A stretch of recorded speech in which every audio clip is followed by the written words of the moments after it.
Good morning. Good morning and welcome to New York City Council hybrid hearing with the Committee on Transportation, jointly with the Committee on Economic Development. At this time, please silence all electronic devices to vibrate or silent mode. If you wish to submit testimony, you may do so at testimony@council.nyc.gov. I repeat, testimony@council.nyc.gov. Chair, we are ready to begin.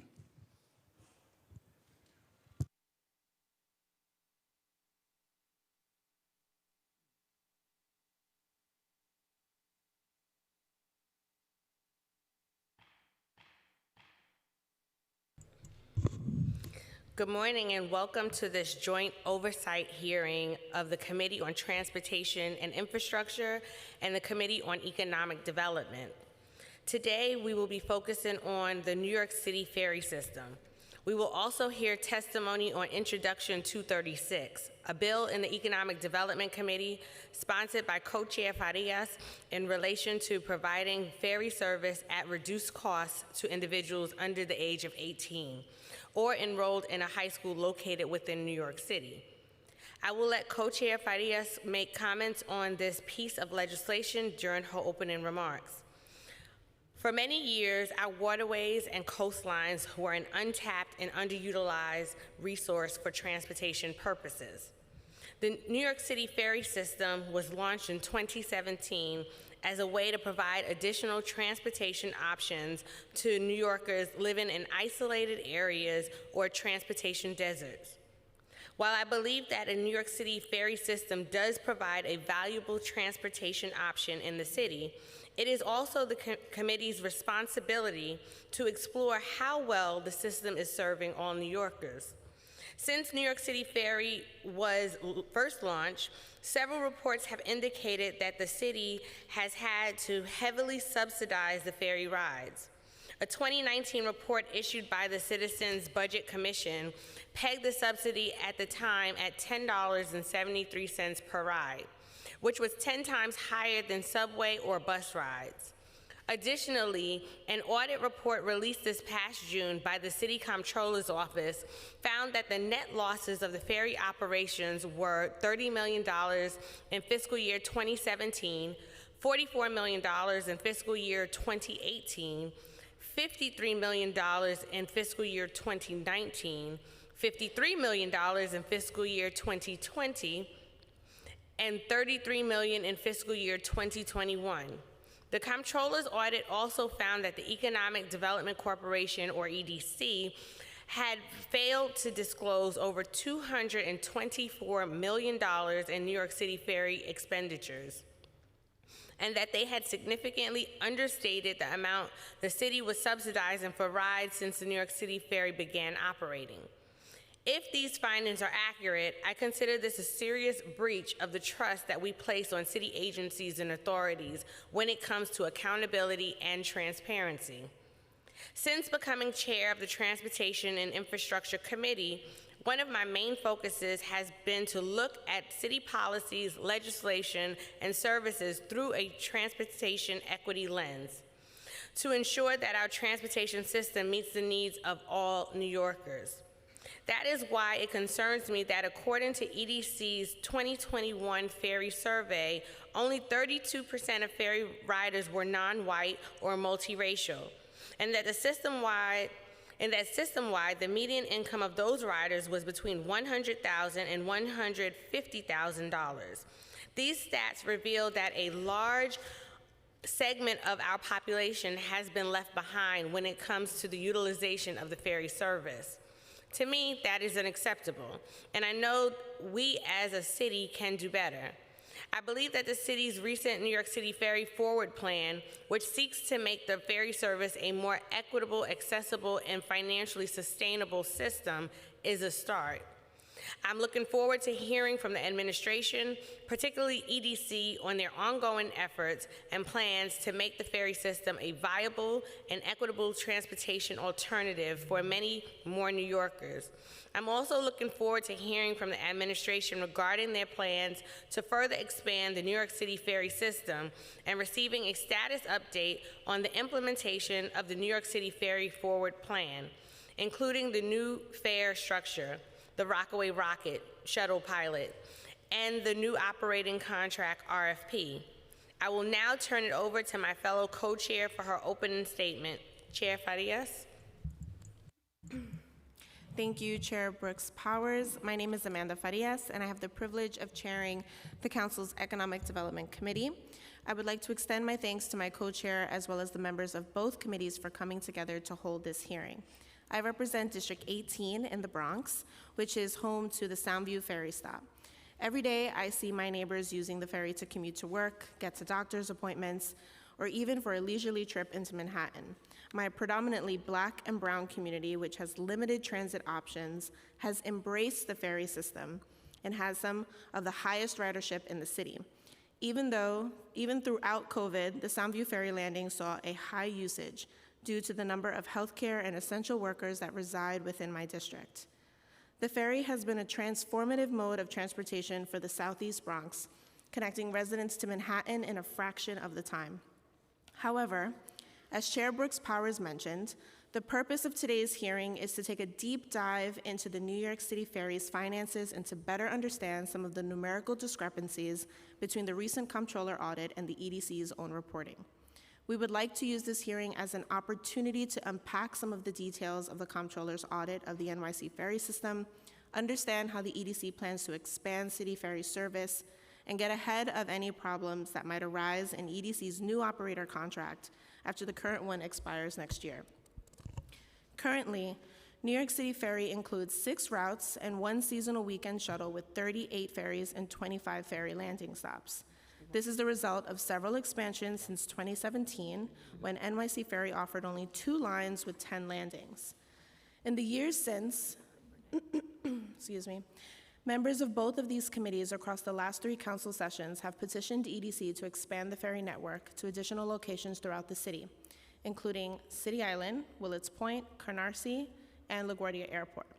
But EDC faces concerns about how to fund such expansions when the existing system has consistently been criticized on cost.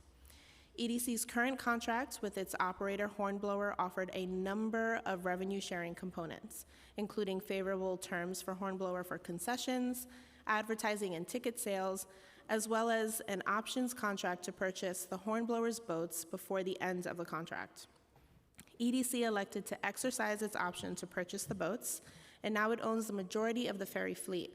The exercise of this option was criticized last session by the former Comptroller Stringer as an ineffective way to reduce costs for the ferry system. We on the committee would like to understand EDC's goals with the new contract, including how the revenue sharing agreements will be structured, whether there might be space for multiple operators to take over for or with Hornblower, and if there might be any similar options to purchase boats in the new contract once it's issued. Additionally, we're also here to discuss a bill I sponsored relating to the NYC ferry system. Introduction 236 would require EDC to offer half-price fares to New York City high school students, similar to how the MTA offers 3 free rides per day in its system to city students. EDC and this administration have already demonstrated their willingness to adjust fares in the ferry system with its most recent NYC Ferry Forward campaign. We hope that this legislation could be a meaningful addition to that campaign to ensure city students are offered the same affordable fares as the city's seniors, disabled, and low-income residents. Before I turn over the floor to EDC, I would like to take a minute to acknowledge the Economic Development Committee staff, Senior Counsel Alex Polinoff, Senior Policy Analyst William Hongach, and Finance Analyst Glenn Martinelli for all their hard work putting this hearing together. I would also like to acknowledge my staff in my office for their hard work, Chief of Staff Randy Malman and Legislative Director Rebecca Nieves. With that said, I'll turn it to the Committee Counsel to swear in the administration. Thank you. I'd like to also take a moment to acknowledge our colleagues that we're joined by today, which includes Council Members Carr, Ariola, Lewis, Kagan, and Riley. Thank you. I'm Elliot Lynn, Counsel to the Transportation and Infrastructure Committee of the New York City Council. Our first witnesses will be from the New York City Economic Development Corporation, Chief of Infrastructure Joshua Kraus, Executive Director of New York City Ferry James Wong, and Senior Vice President of Government and Community Relations, Mikkel Adgate. I will now administer the oath. Please raise your right hands. Do you affirm to tell the truth, the whole truth, and nothing but the truth before these committees, and to respond honestly to council member questions? Thank you. You may begin your testimony when ready. Good morning, Chair Farias, Chair Brooks Powers, esteemed members of the Economic Development and Transportation and Infrastructure Committees. My name is Joshua Kraus, and I'm the Chief Infrastructure Officer at the New York City Economic Development Corporation, which oversees NYC Ferry. It's great to be here with you today to discuss the historic progress of NYC Ferry and our role in providing an essential transit system to millions of New Yorkers. Today, I'm joined by my colleagues James Wong, Executive Director of NYC Ferry, and Mikkel Adgate, Senior Vice President of our Government and Community Relations team. We are proud that NYC Ferry is a safe, affordable, and accessible transit system that serves all 5 boroughs and a key piece of the larger New York City transit ecosystem. In just 5 years, NYC Ferry has grown into one of the largest ferry systems in the country. There are 2 reasons for this: NYC Ferry's purpose and its convenience.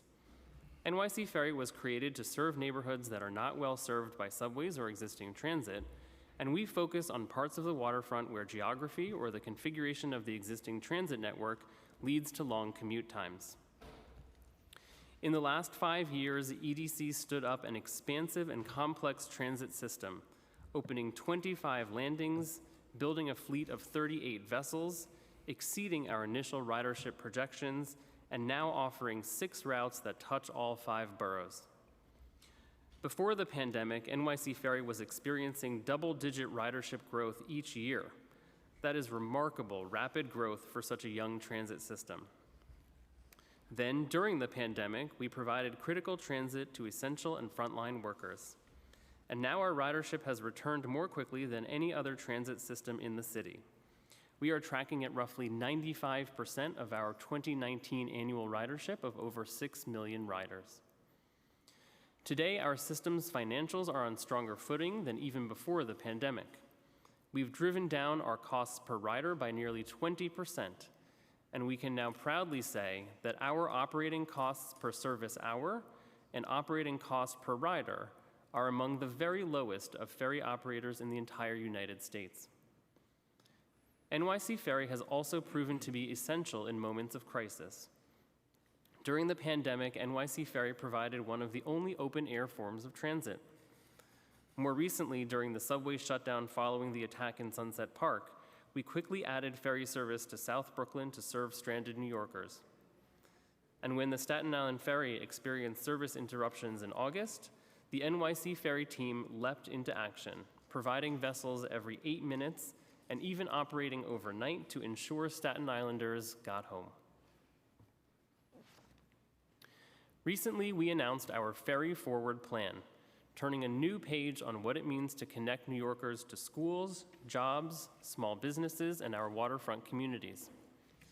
The Ferry Forward plan was informed by ridership surveys, careful ridership analysis, and the past 5 years of experience, learning what works and what doesn't work for New Yorkers. With the Ferry Forward plan, we hope to see even more riders take advantage of the ferry and ensure that the system is even more accessible, efficient, and financially sustainable.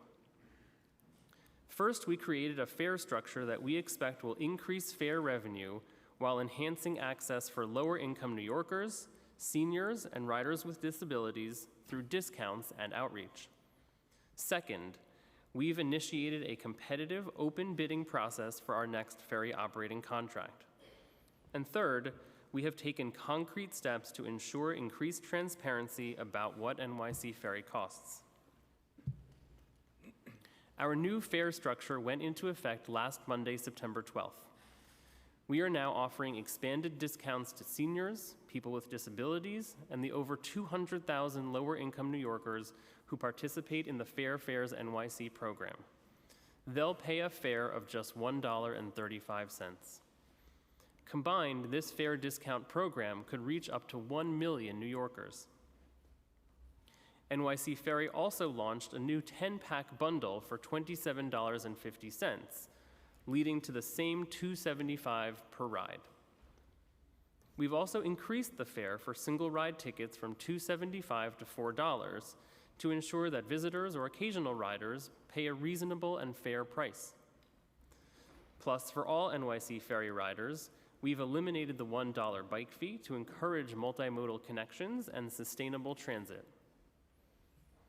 To make sure our neighbors know about these exciting changes, we sent out multilingual mailers to tens of thousands of New Yorkers in nearly 60 NYCHA developments, encouraging people to explore NYC Ferry by providing vouchers for 2 free rides for anyone who creates a new app account with us.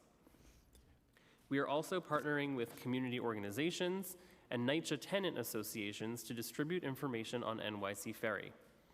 And we would welcome the opportunity to join any and all council members at tabling events and meetings with constituents to help get the word out that NYC Ferry is for all New Yorkers. In addition, in this administration, we are focused on innovation so that we can deliver the best possible service for our customers and the best value for New Yorkers. In this vein, earlier this summer, we launched a pilot service called the Rockaway Rocket, a reservation-based direct service to the Rockaways for $8 each way. We sold over 16,000 tickets in the 8 weeks this service operated, and we are looking forward to reviewing survey results from riders and incorporating that feedback into next year's programming. Turning now to our operating contract, this is the foundation of the NYC Ferry service and reflects our goals and priorities while establishing important metrics that keep NYC Ferry operating as a world-class system. We issued a request for proposals, or RFP, on September 7th, and it will close on November 30th, 2022. We are seeking a partner that will, 1, deliver a first-class ridership experience, 2, generate new revenue streams, 3, incorporate workforce development, and 4, do these things in a transparent and accountable way. We anticipate that operations under the new contract will start on October 1st, 2023. Just yesterday, we had our first information session and are really pleased with the amount of interest from potential respondents. Because our RFP is in many ways a statement of our values, I'd like to walk you through each of the key aspects of our RFP now. First, on ridership experience. According to the RFP, the next contract will tie the operator's incentive payments to important performance indicators, such as on-time performance, the number of completed trips, and rider satisfaction, creating additional financial incentives for the operator to run a high-quality service. The RFP also requests plans for increased onboard accessibility and contactless ticketing concepts, which we expect will lead to improved accessibility and better rider experience on board. Moreover, the RFP requires respondents to develop a robust community engagement plan, including in-person activities and marketing efforts to promote the system and its benefits, and to drive ridership, especially among diverse populations. On revenue generation, one of the beneficial aspects of a public-private partnership is the private sector's ability to further drive innovation. To this end, the RFP requests a new revenue generation plan with the goal of finding new revenue streams to offset costs. For example, naming rights, film and television shoots on ferries, new concessions, or more onboard advertising. The RFP favors proposals that apportion most of these revenue streams to EDC and thus lowers our per-rider subsidy. On workforce development, NYC Ferry currently employs over 460 people. The RFP requests detailed workforce development plans that encourage diversity, equity, and inclusion among the operator's workforce, and that promote education, internal advancement, and employee retention. The RFP also requires respondents to submit their plan for working with Hire NYC, a free program run by NYC EDC that connects New Yorkers to the city's workforce development services, and for partnering with New York's great maritime institutions, such as the NYC Harbor School, SUNY Maritime, and CUNY Kingsborough, among others, to create a strong pipeline of maritime careers for New Yorkers at all skill levels. Lastly, respondents must submit a plan that demonstrates how they will work with minority and women-owned business enterprises, or MWBEs. Finally, we are committed to enhanced transparency so that New Yorkers can more clearly understand how much NYC Ferry costs and how it is administered. And we have already taken steps towards this goal. You can now find additional financial information on NYC Ferry posted on EDC's website, including how much is paid to the operator, the estimated value of EDC's staff time, the cost of landing maintenance, asset depreciation, and more. You can head to edc.nyc to see for yourself, or go to the NYC Open Data page to download years of ridership history, which we now publish.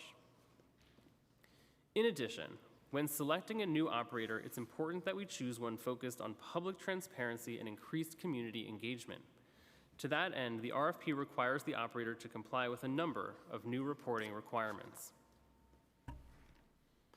As you've heard, the Ferry Forward plan will improve the system in so many ways. And we understand that there are often calls to expand the system to more locations.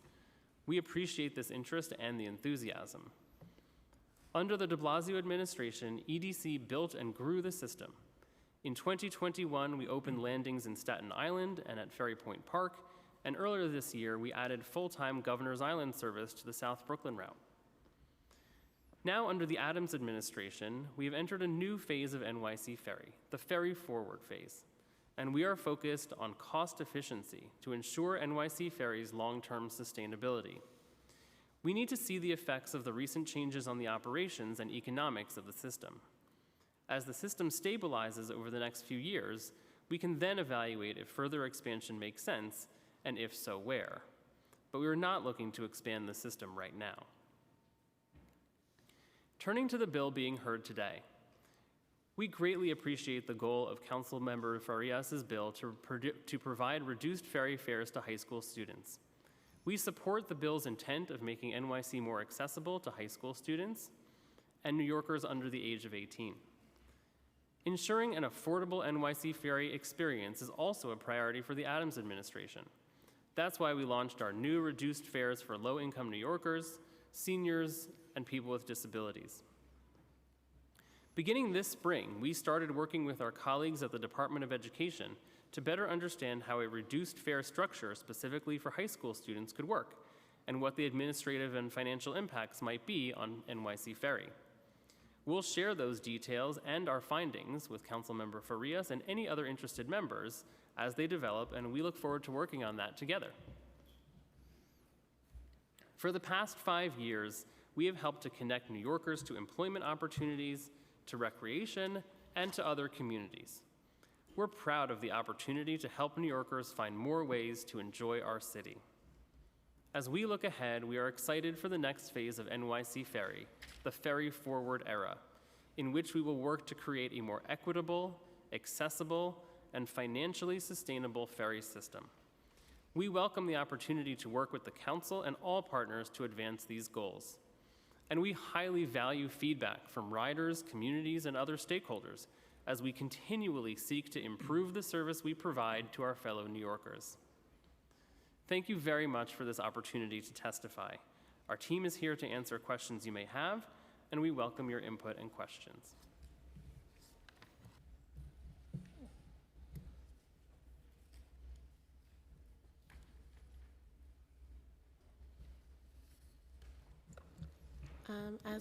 Before we begin, I just want to acknowledge our colleagues, council members Narcisse and Williams joined us here in this hearing, and Hanks virtually.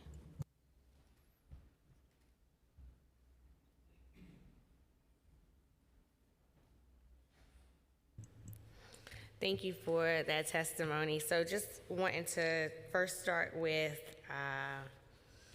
ridership and operations, and wanting to know what is the total capacity of passengers that these vessels carry on a daily basis? Sure. We have both 150 and 350 passenger vessels. So we have a full fleet of 38, and we have 15 of the larger vessels, and the rest are the 150 passenger ones. Okay.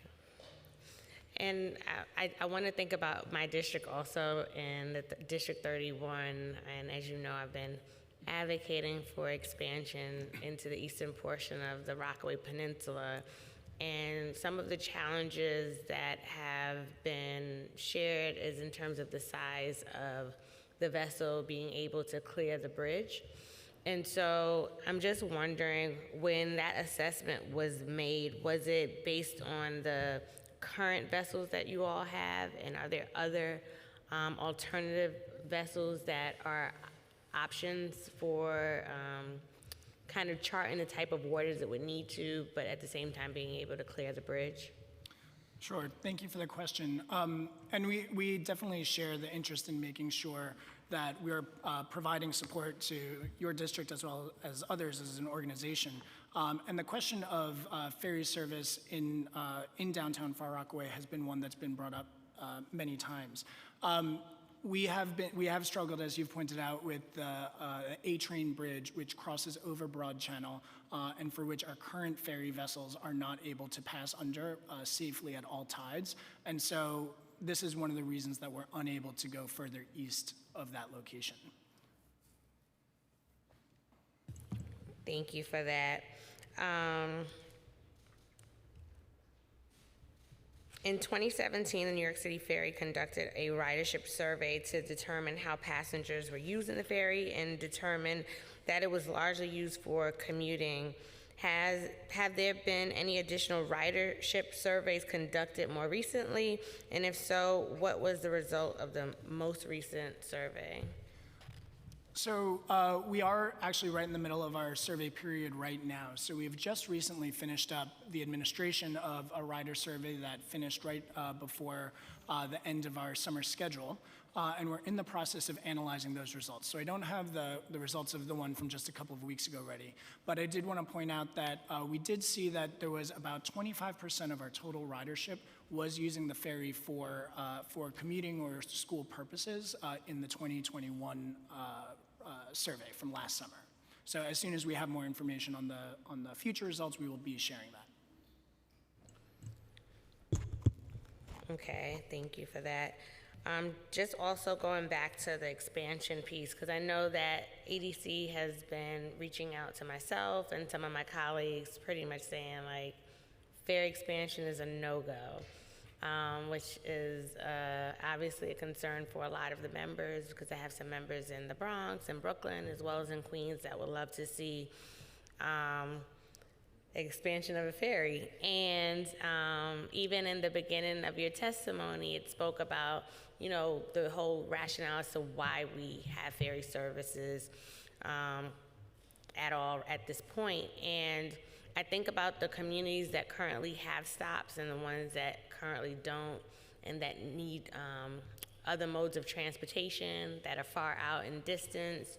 And I'm just interested in understanding the administration's plans around connecting those communities that meet the criteria that in the beginning of your testimony outlines, but yet have not received any stops or any forecast for a stop to come.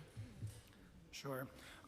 First of all, we certainly appreciate the advocacy that council members are doing on behalf of their districts and share the excitement about NYC Ferry. NYC Ferry, from its beginning, was really a tool that was found to be useful for certain parts of the city where existing modes of transportation were not performing as well as they do in other parts. And so in locations, in certain locations where people live and work near the waterfront, there were these opportunities.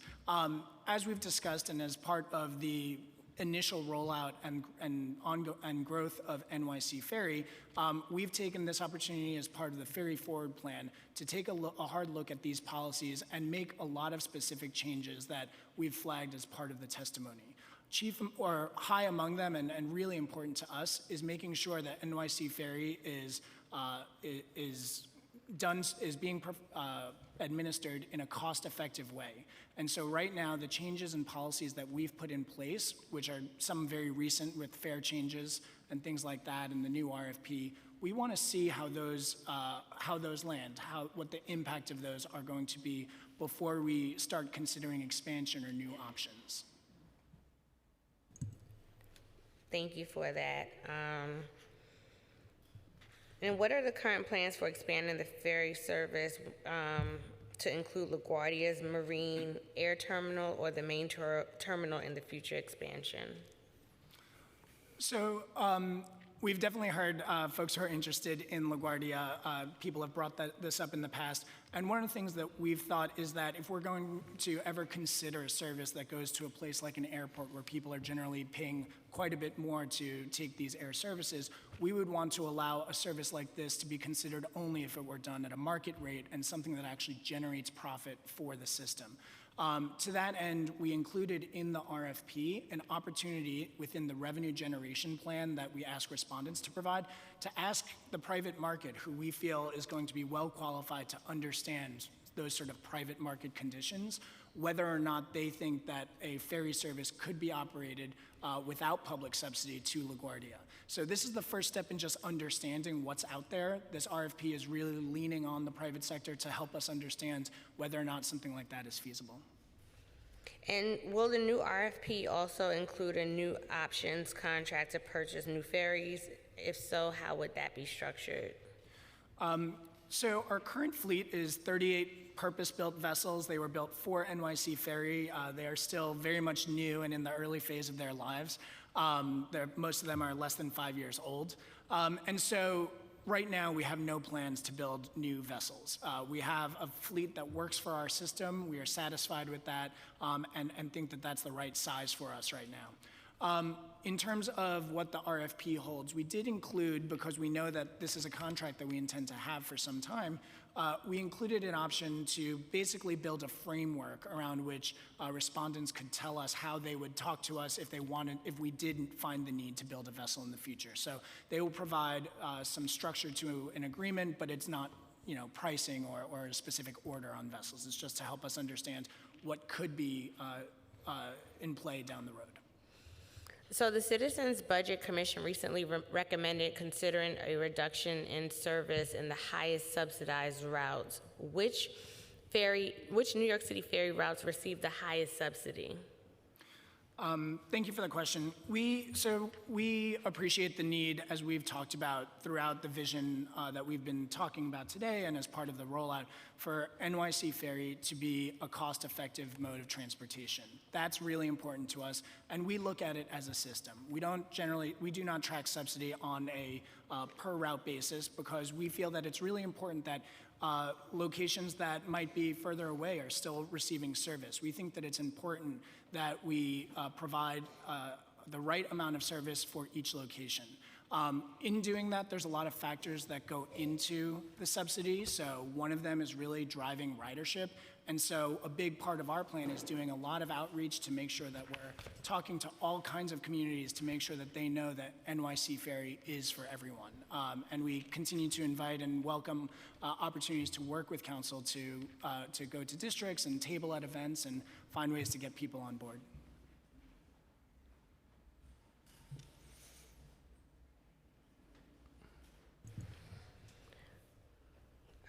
Okay. EDC recently issued an RFP seeking a New York City ferry service operator with responses due no later than November 30th of this year. When does EDC plan to make a decision on the new contract? So we just had our first info session yesterday, and as Josh mentioned, we're pleased with the responses with the interest in this system and in our procurement. We're intending to have a selected operator and a contract by spring of next year so that if there's a need to, that we have plenty of time to do any sort of transition of operations in an orderly way. In the contract, one of the factors that EDC will take into consideration when awarding the new contract is an applicant's proposed compensation to run the service. What exactly does that mean? As part of the RFP process, respondents need to provide basically all the costs that they're looking to have compensated as part of this. So they'll fill out a pro forma, which basically outlines every single cost that they think is involved in running a ferry system and what they would require from the city in compensation. That is one of the parts of the selection criteria and the ranking sheets that we would eventually use to select an operator. And in the RFP, I believe there's some language around MWBE participation. So I'd like to have a better idea as to what the expectations are for MWBE participation. How does EDC plan on holding the selected entity accountable to the goals that are set forward as well? Thank you for that. We believe strongly in the policies of the MWBE program. We value it and think that it's really important, especially for something like the maritime industry, which really, is one of those places where we need to do a lot of work to make sure that we're helping to move the industry. I think that having a contract like the one that's the size and scale of NYC Ferry is really important and an opportunity for us to do just that. And so part of our RFP includes MWBE goals of between 5 and 15% of the contract value. So what exactly is EDC committed to doing around MWBE participation specifically? So at this juncture of the procurement process, we are first asking the respondents to tell us what they intend and what they think is actually achievable. As part of the procurement process, we will work to understand, are these things realistic? Is this something that can actually be achieved and held to? And so those are the sort of first steps before we talk about, how to make sure that things are going to be enforced. Either way, any goal that is proposed as part of the RFP is included in the final contract language. And will EDC provide any type of support to help facilitate the participation of MWBEs in this space?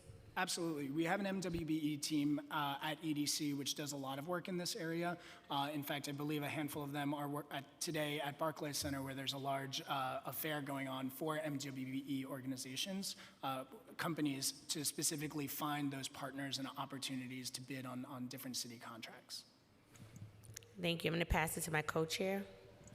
Thank you so much. So we have a lot of different questions in different sections, so we're going to try to tag team them and try to stay on topic before we bounce around individually. So just really quickly, I'd like to go back to maybe some ridership operational questions.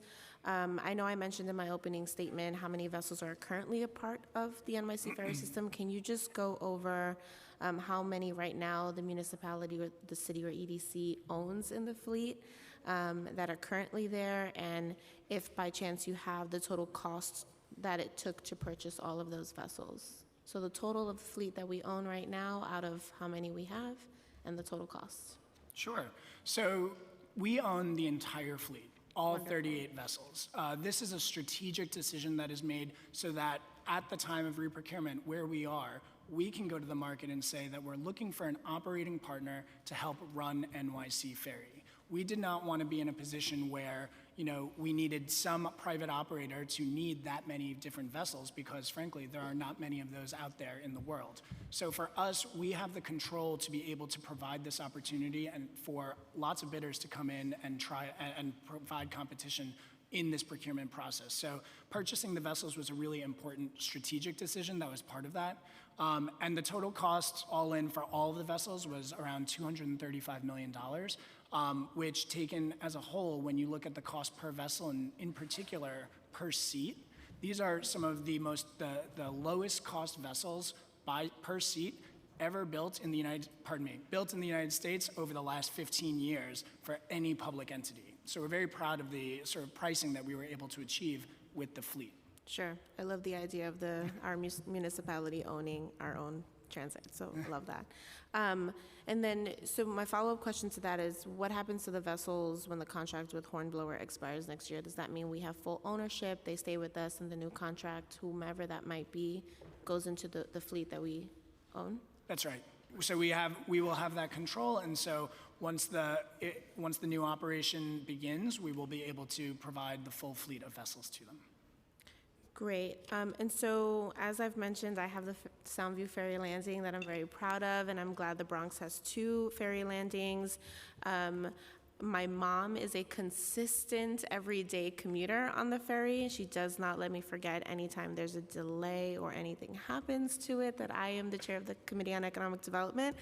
So when the ferry system has experienced some service delays or when routes are routinely affected, as we saw, I believe, yesterday, because of UN Week, the entire Soundview stop, at least from what I heard from my office, was dismissed and people could not ride it. So we had folks that were going to the ferry stop that realized when they got there, there was not going to be any ferry service that day. And so my question is, what happens when ferry service is canceled or suspended? Other than the app of notification, is there any other efforts made in mitigation to make sure folks that are commuting to the ferry landings are notified beforehand? Sure. So as most forms of transit in New York, we suffer certain things that will delay us. And as much as we would like it not to be the case, the UN General Assembly certainly was part of that, with closures from the Coast Guard that impacted the entire East River for most of the day yesterday. So I certainly apologize for those delays. That said, in terms of notifications and making sure that people know what's going on, we really value our customers and the rider experience, making sure that people have a pulse on what's happening. We do our best, as you have mentioned, with our app to get the word out to people well in advance when we know things are happening. And so, for example, we've done proactive messaging to make sure that people know that there may be disruptions related to the UN, something that has happened ever since we've had ferry service. We also try to do our best to make sure that there are notifications at the landing and announcements that are being made at the landing whenever possible. This is one of the things also that as part of the new RFP, we are placing a high value on. This is the customer experience part, and asking that any respondent who's coming to talk to us is going to bring ideas and opportunities to find ways to better interact with our customers.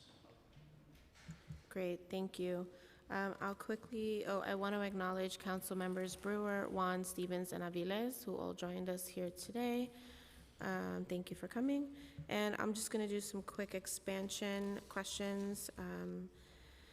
So we were discussing earlier about the current plans for expansion. You gave a response over to Chair Brooks Powers on what the future of expansion looks like, why or why not. We're entertaining some ferry landings.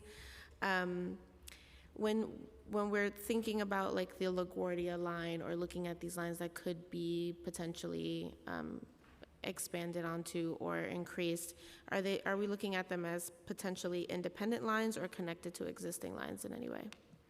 So the main elements that are part of the Ferry Forward plan are for us to make sure that we're implementing our policies, making sure we see how they're working, and then taking a beat to understand that before we really consider expansion. So I would just want to be more clear that we're not currently sort of having an expansion plan.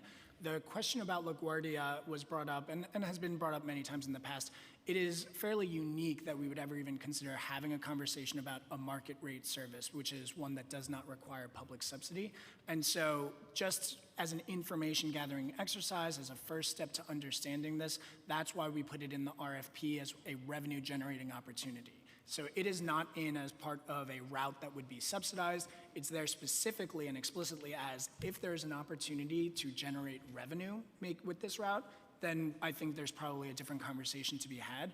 But like I said, we want to really lean on the private sector to give us those options and do so in a way that does not provide risk to the city or EDC to spend money and just see how it goes. Sure. Well, what I will say to that is I did a very small scale survey in the Bronx between the two ferry landings, and a LaGuardia stop outside of a City Island stop were the top two requests coming from the Bronx. So, and I'm happy to share that very small 100-person data survey that I took as well with you folks.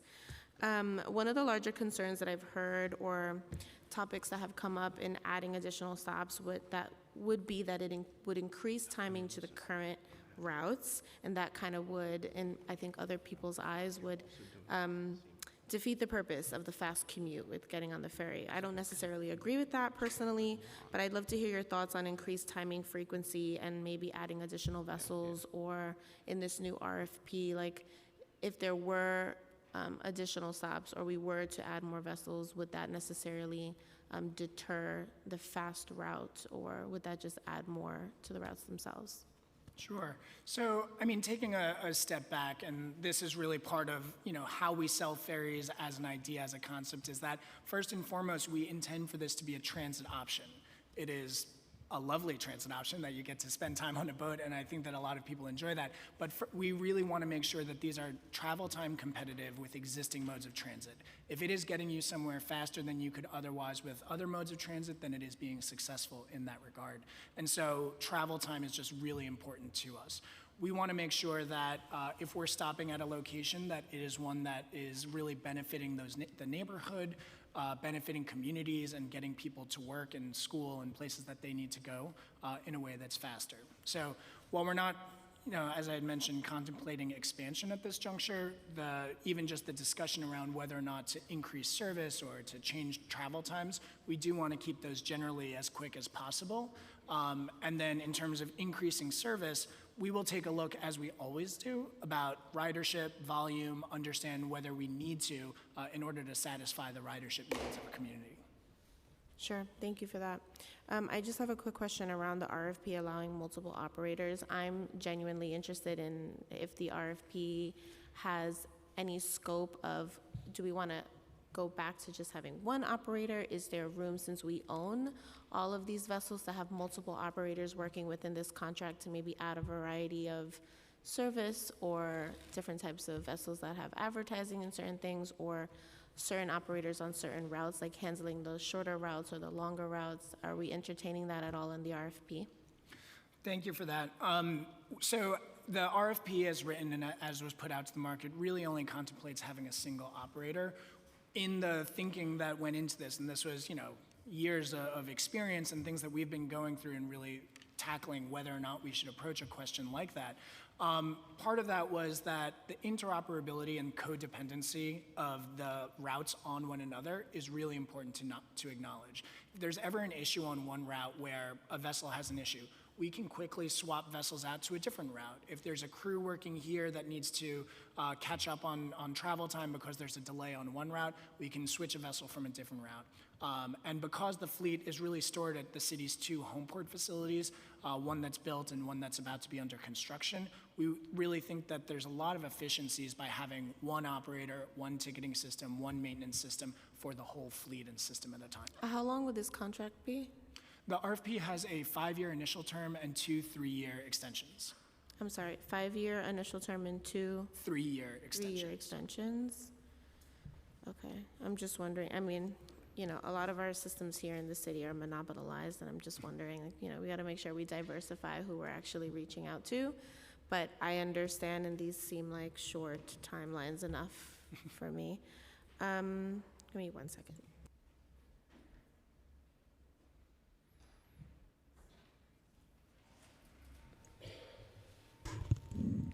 Thank you, Chair. I want to ask a few questions in terms of the New York City Comptroller's report. So one of the recommendations in the Comptroller's report called on EDC to recoup approximately $12 million in overpayments or excessive payments to the ferry operator, a recommendation that EDC has indicated they will not do. One, why did EDC refuse to consider this recommendation? And two, EDC has indicated that these payments were paid to the operator for services in accordance with the agreements. Can you tell us exactly what is meant by this? Sure, and thanks for the question. We, in going through the process of the audit, we certainly appreciate and understand the need for this oversight and welcome it. And so part of that process was going through these responses, which we've done in fair detail as part of the actual audit report. In terms of the question about the $12 million, this was part of things that we did not feel, that we felt were paid in accordance with the contract, as you had said, because EDC really values the need to pay its bills, to operate in accordance with the contract, which means if there are certain payments that need to be made, that we are fulfilling those.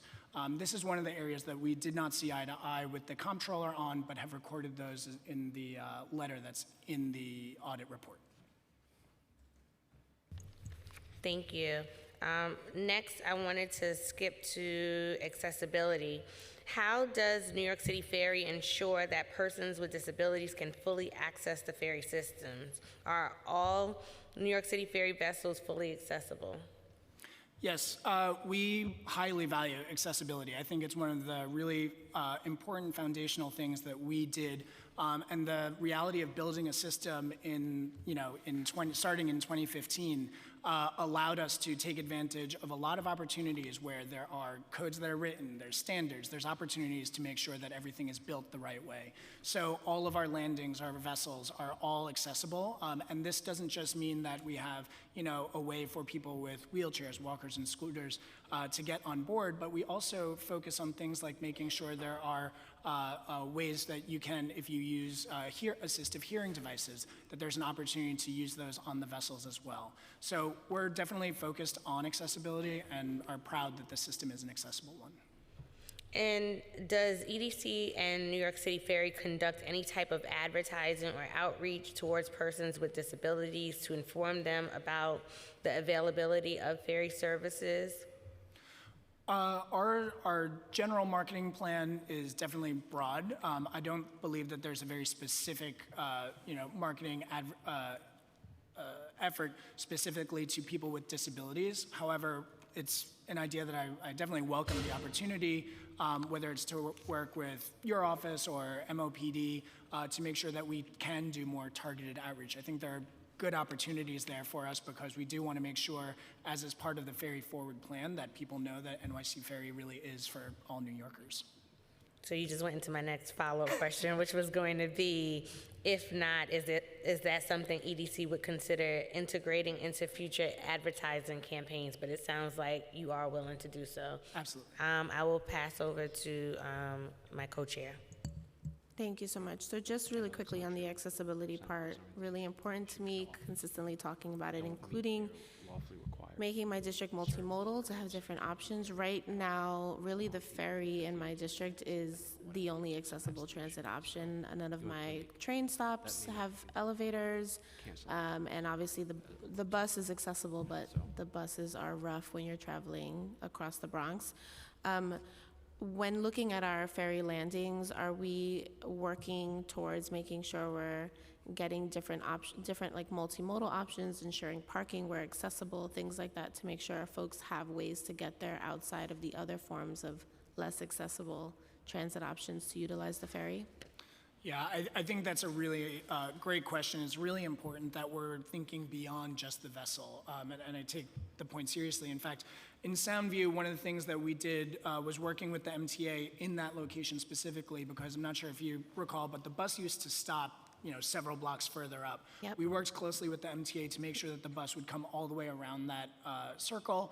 I think we did some curb improvements actually specifically because we wanted to make sure that there were accessibility to the bus if people were coming down that way. So this is definitely part of our planning considerations when we were exploring the construction of the system. And as I've mentioned, while we're not considering expansion right now, if we ever were to, certainly accessibility is one of the key things that we have to make sure is being accommodated throughout the design process. Yeah, we still have to work on MTA to get one of those buses to go all the way down there, but we do have a bus that goes, I brought the chair with me to the district and we got to see some of the difficulties there, but thank you for that. In regards to the new ferry structures and the NYC Ferry Forward plan, working with the mailers and the outreach distribution you did to our NYCHAs, is there a way that we can get a list of the NYCHAs that you did outreach to so we can share with our colleagues and ensure that at least they know their NYCHA developments or campuses have received at least a first touch and they are willing to, if they're willing to come reach out to you folks to do some outreach or visibility? Yeah, absolutely. We're happy to share the list with you either this week or next week. Great, thank you so much.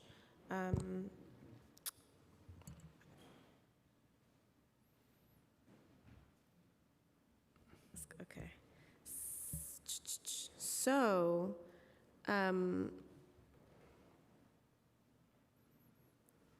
I see in your testimony that you are encouraged by Introduction 236, which I'm really encouraged by as well.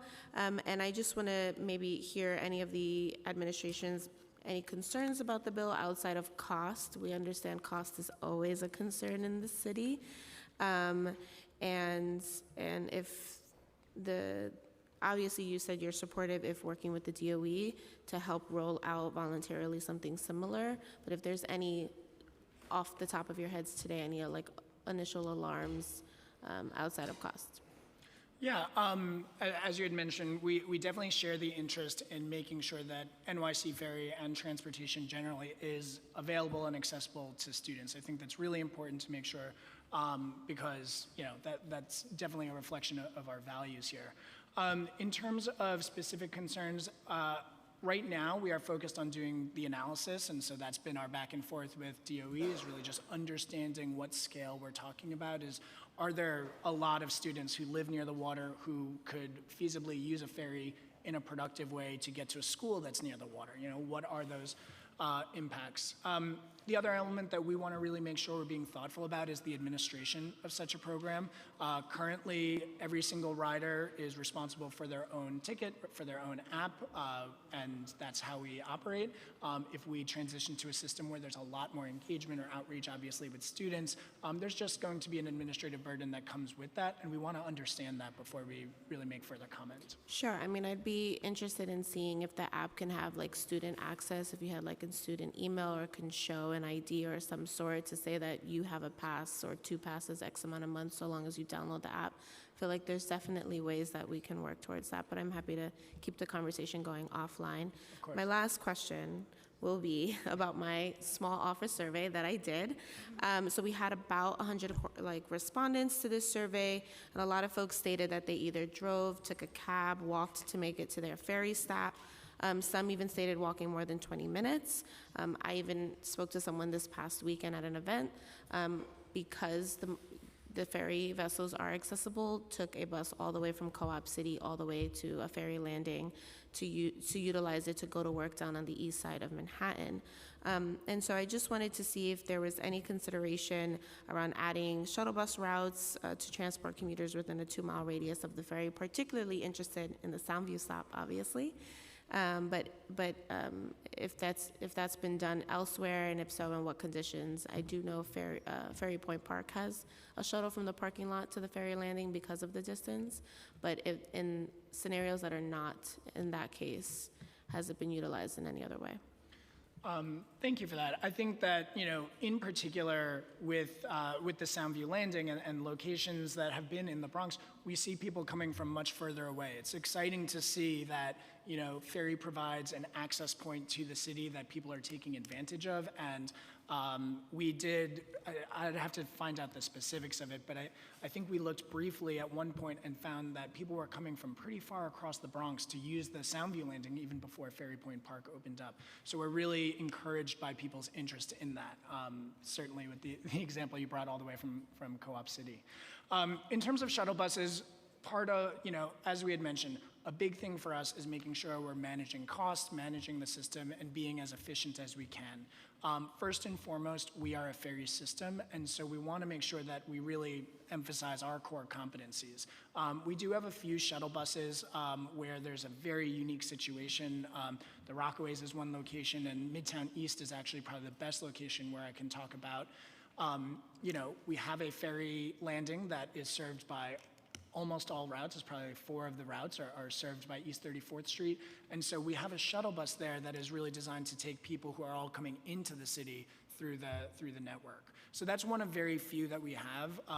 In general, we're pretty cautious about shuttle buses because it can be a very slippery slope on just replicating MTA service, replicating other services, and doing that in a lot of places. Okay, thank you so much.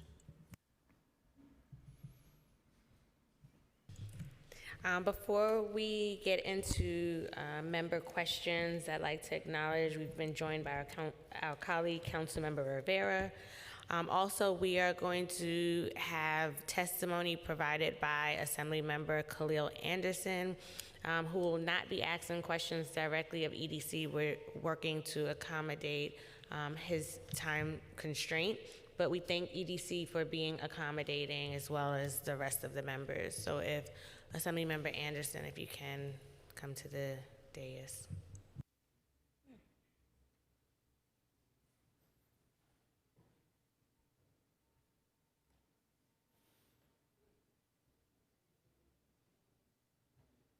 just get that going here. All right, these are fancier mics than we have in the assembly. Good morning, everyone. Thank you so much to you, Majority Whip and Chair of the committee, for being here and convening this important oversight hearing. I want to thank EDC as well as NYC Ferry for being here. Just have a few testimony points that I want to put on the record in regards to the ferry and the recent report that Controller Lander did auditing the ferry service. So when we look at the ferry service, we see that it's helping address the issues of commute times throughout the city, which is a great thing. We're really grateful for that opportunity. But when I reference the New York State Comptroller's report, he did an economic snapshot of the Rockaway Peninsula. One of the glaring things that stands out to me the most is that the Rockaway Peninsula has among the highest commute times in the city. Out of all 55 communities that are here in the city, 49.7% commute time is the longest commute time that is faced by the Rockaway Peninsula. And so when we think about NYC Ferry, we want to make sure that this ferry is helping cut down those commute times by expanding access. I want to also recognize the fact that over 60,000 residents on the Rockaway Peninsula do not have access to the ferry because the ferry dock is on a beach on 108th Street, which is in the geographic middle of the peninsula. When we think about the rising and increasing populations on the eastern end of the peninsula, we have to make sure that the ferry, NYC Ferry, is planning for those increased populations to ensure that we can get people to and from and off and on the peninsula.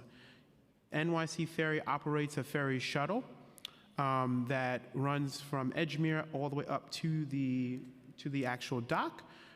This ferry shuttle is insufficient because the turnaround time is actually 1 minute. So it gets to the dock 1 minute before the boat takes off. And so if we have somebody that has a disability and cannot, offload or get off the ferry or depart the ferry shuttle, this puts them at a disadvantage from being able to catch that ferry boat. So that turnaround time is crucial, that we have to improve that. I also would like to suggest that NYC EDC, NYC Ferry can be a little bit more innovative in their thinking. I understand that you mentioned to the chair and to the co-chair that you all are not purchasing any new vessels. But with the factors that I have shared with you all today about the increased commute time, as well as the other additional factors that I mentioned, including the shuttle not performing in the way we need it to perform, you all should be innovative in how we look at the next purchase of fleets. We can do boats that can go under the South Channel train bridge so that it can reach the eastern end of the peninsula, or you all can look into adding an additional dock on Beach 84th Street so that it can reach more residents on the peninsula so that we can help address those issues. When we think about NYC Ferry, as I close, we're thinking about additional transportation that's equitable for all New Yorkers. So when I think of communities like Edgemere, Arverne, that have among the lowest median incomes in the city at $34,000 a year, this ferry service really truly can provide true equity. But right now, it's, as the Comptroller's report, the City Comptroller's report has pointed out, it's serving among the wealthiest communities in the city of New York. And that can be changed with a little bit more innovation from New York City EDC as well as NYC Ferry. So adding that additional dock on Beach 84th Street would only increase the ferry service by additional 2 to 3 minutes, which is critical because now that gives access to an additional 10 to 20,000 people who live in the Rockaway Beach and Edgemere communities. So that's my testimony. I want to thank again the committee for calling this very important hearing, to our Majority Whip and Chair. Thank you so much for convening. And to the co-chair, thank you so much for being here. Thank you, EDC and NYC Ferry. Thank you so much. And thank you, EDC, once again for the accommodation. We appreciate it. First up for member questions will be Councilmember Carr. Thank you so much, Majority Whip Brooks Powers and Chair Farias, for convening and presiding over this very important hearing.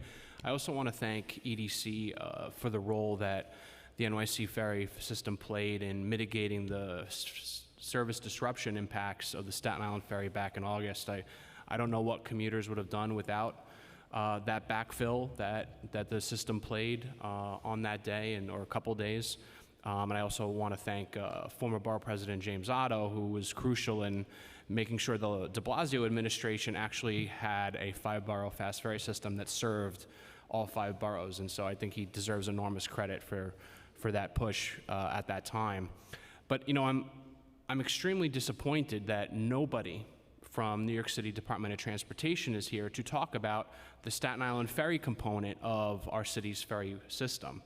I think that what happened in August was probably one of the worst transit failures that we've seen in this city in a long time, and it hasn't gone away or gotten better. I don't think a week has gone by where I haven't seen ferry service disruption notices since that happened, and they were going on for more than 24 months prior to that. Certainly nothing of the magnitude we saw in August, but it's been ongoing, it's been recurring, it's been regular. And for most of that time, DOT basically said, oh, it's a COVID-related shortage in staff. But that wasn't the whole truth. There's a reason why the ferry workforce was particularly vulnerable to call-outs from members of their team. It's because they weren't able to hire or retain enough individuals in crucial titles in the ferry system for a significant period of time, and that's because it's been over a decade without any kind of a contract with the folks who work the ferry day in and day out. It's because they don't have a rate of pay or benefits that are competitive with peer titles in other parts of the maritime industry. And so there's no one here from DOT or from the Office of Labor Relations to talk about that. DOT loves to punt it to the OLR, but they have an agency staff member who's dedicated to liaising with OLR, so presumably they could have been here today to answer basic questions that I'm sure you good folks will be happy to take back to me to them, which are, what are the current operations of the ferry system? How are they being impacted by these staffing issues? Has the situation improved any? What are the state of negotiations that are currently going on with the union about resolving these long-term issues? What's the status of the training of the existing workforce for the 3 Alice-class ferries that have come online this year, the most recent of which just arrived about a week to 2 weeks ago? They're not here to say any of those questions. And again, I know the folks from EDC will take that back and maybe eventually we'll get answers from them. But they should be here today to answer those questions, particularly considering the head of the agency is not only a former member of the council, but a former chair of the Transportation and Infrastructure Committee. I'm sure he wouldn't have appreciated it if DOT did to him what he's doing to us as a body today. So I think that DOT, once again, leaves us with more questions than answers on this. It's been radio silent, and there's been no improvement. Ferry disruptions continue to happen. It's unacceptable. It's a violation of local law, even when it's off-peak and overnight, and it absolutely needs to change. So this committee, this council, and Staten Islanders and New York commuters in general need answers, and DOT needs to provide them. Thank you.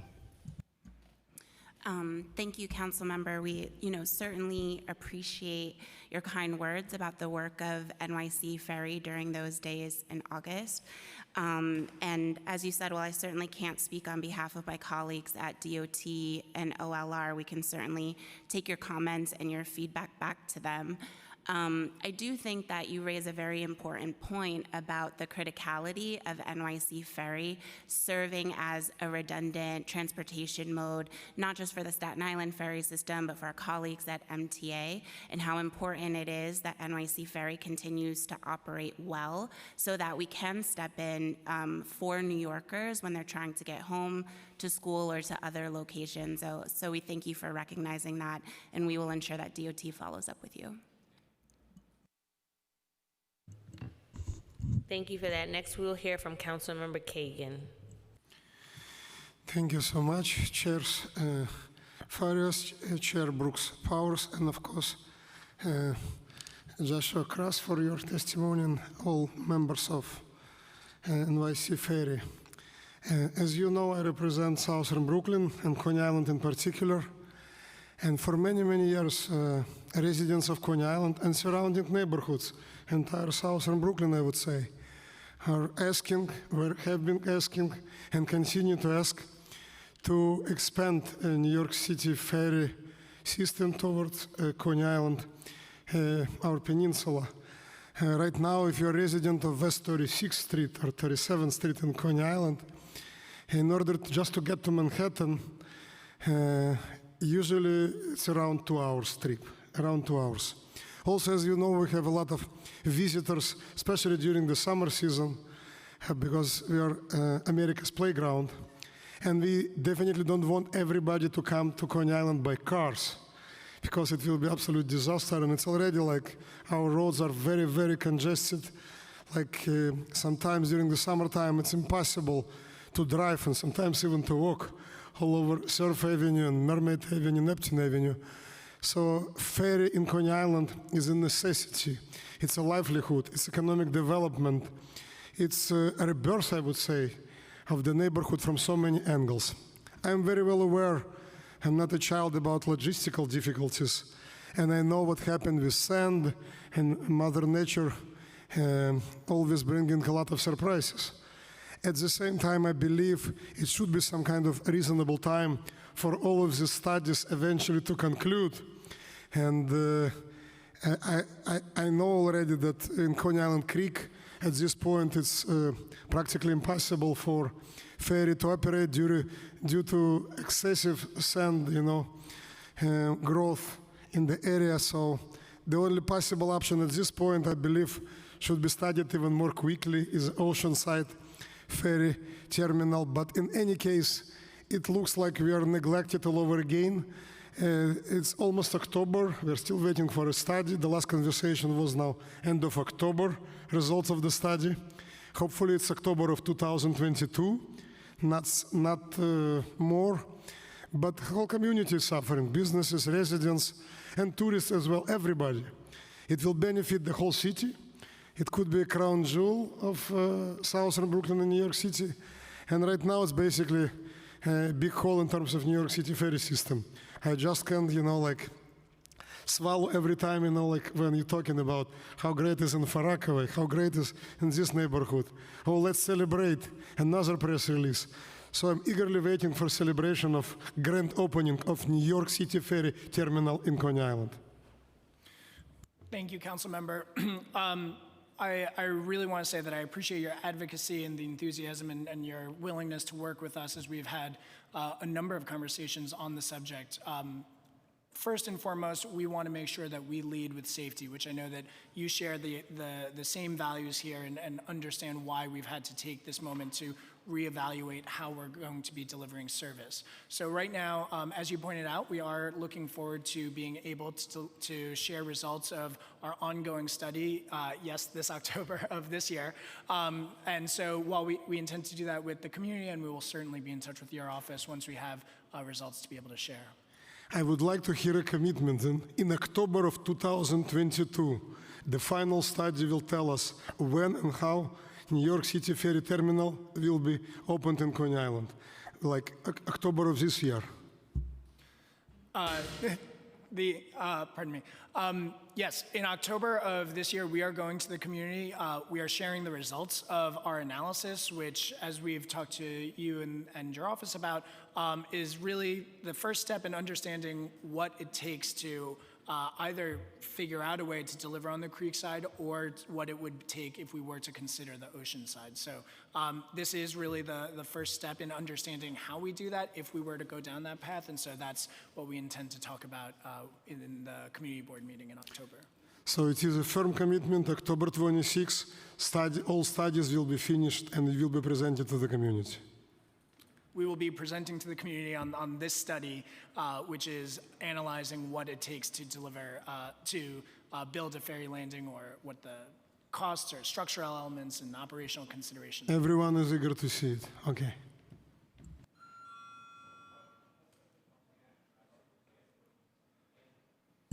I'd like to acknowledge our colleague, Councilmember Ressler, has joined us today, and next up is Councilmember Narcisse.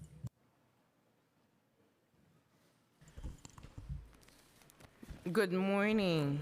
Thank you for being here. Thank you to Chair Brooks Powers and Farias for putting this together, NYC Ferry and EDC, and thank you. And thank you for the assembly member that came to give the testimony. So now following my partner next to me, I was gonna ask about the expansion, because I live in the transportation desert too. So my question would be, do you have an expansion list right now pending to visit for the coming year? Because transportation, we increase in population, and where I'm coming from, we have a big increase in population going through redistricting process as we speak. So I want to know if you have a list pending, and where are they located in the 5 boroughs? Sure. Thank you, Councilmember.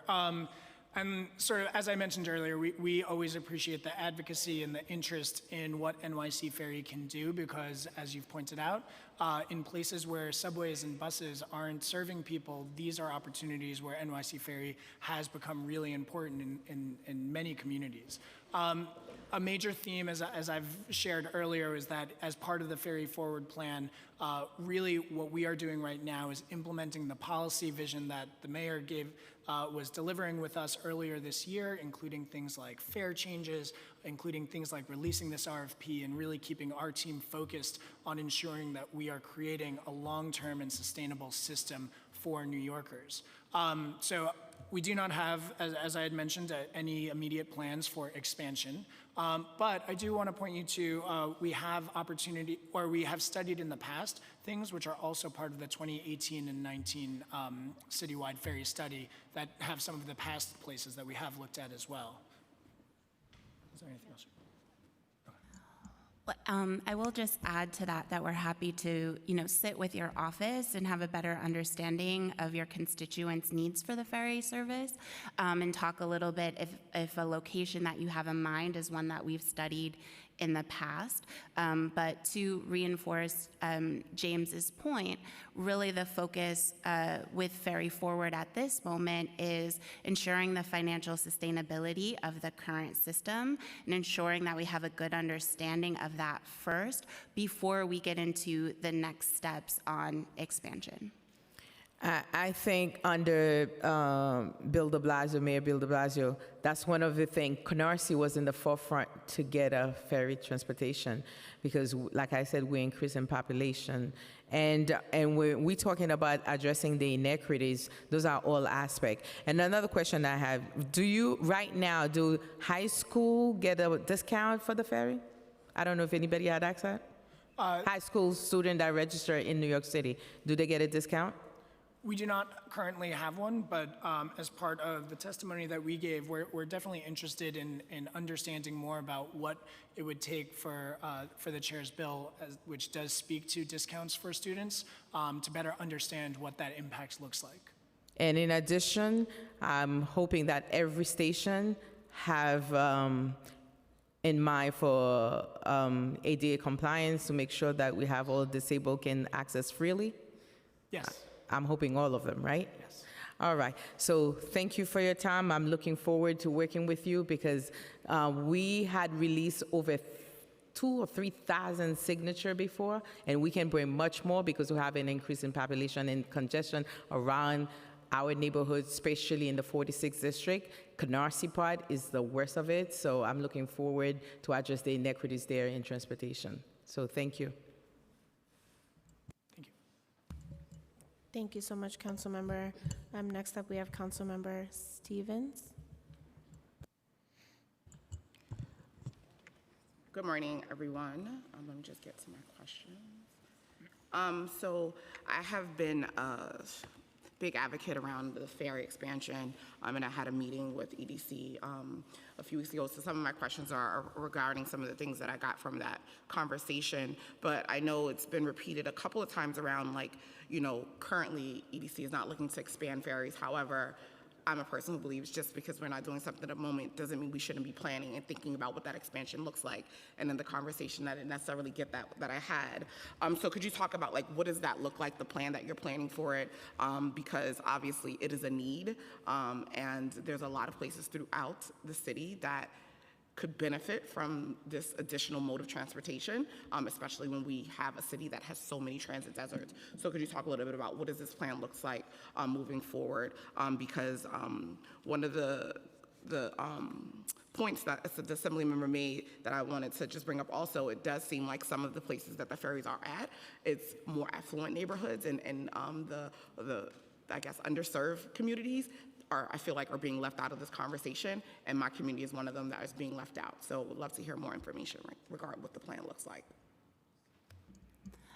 Thank you, Councilmember, and thank you for the opportunity to meet with your team a couple of weeks ago. I think all of your points and the points that the chairs raised around expansion are well-founded, and is a main reason why we're taking the Ferry Forward plan so seriously. Because before we can think about specific locations to expand to, we have to ensure that we have the financial viability to do that, right? And as the chairs shared, whether it was findings from the comptroller's report or other assessments like CBC and others of NYC Ferry and our financials, we're taking those comments very seriously and ensuring that as we think about, revenue generation, reducing the subsidy, that we have a very solid financial standing as we before we think about where those next steps are for expansion. So we certainly have all of the locations that your office and others have shared with us, and will continue to be transparent and open with the council, because we see opportunities for expansion in the future as a real partnership between us and the constituents of New York City.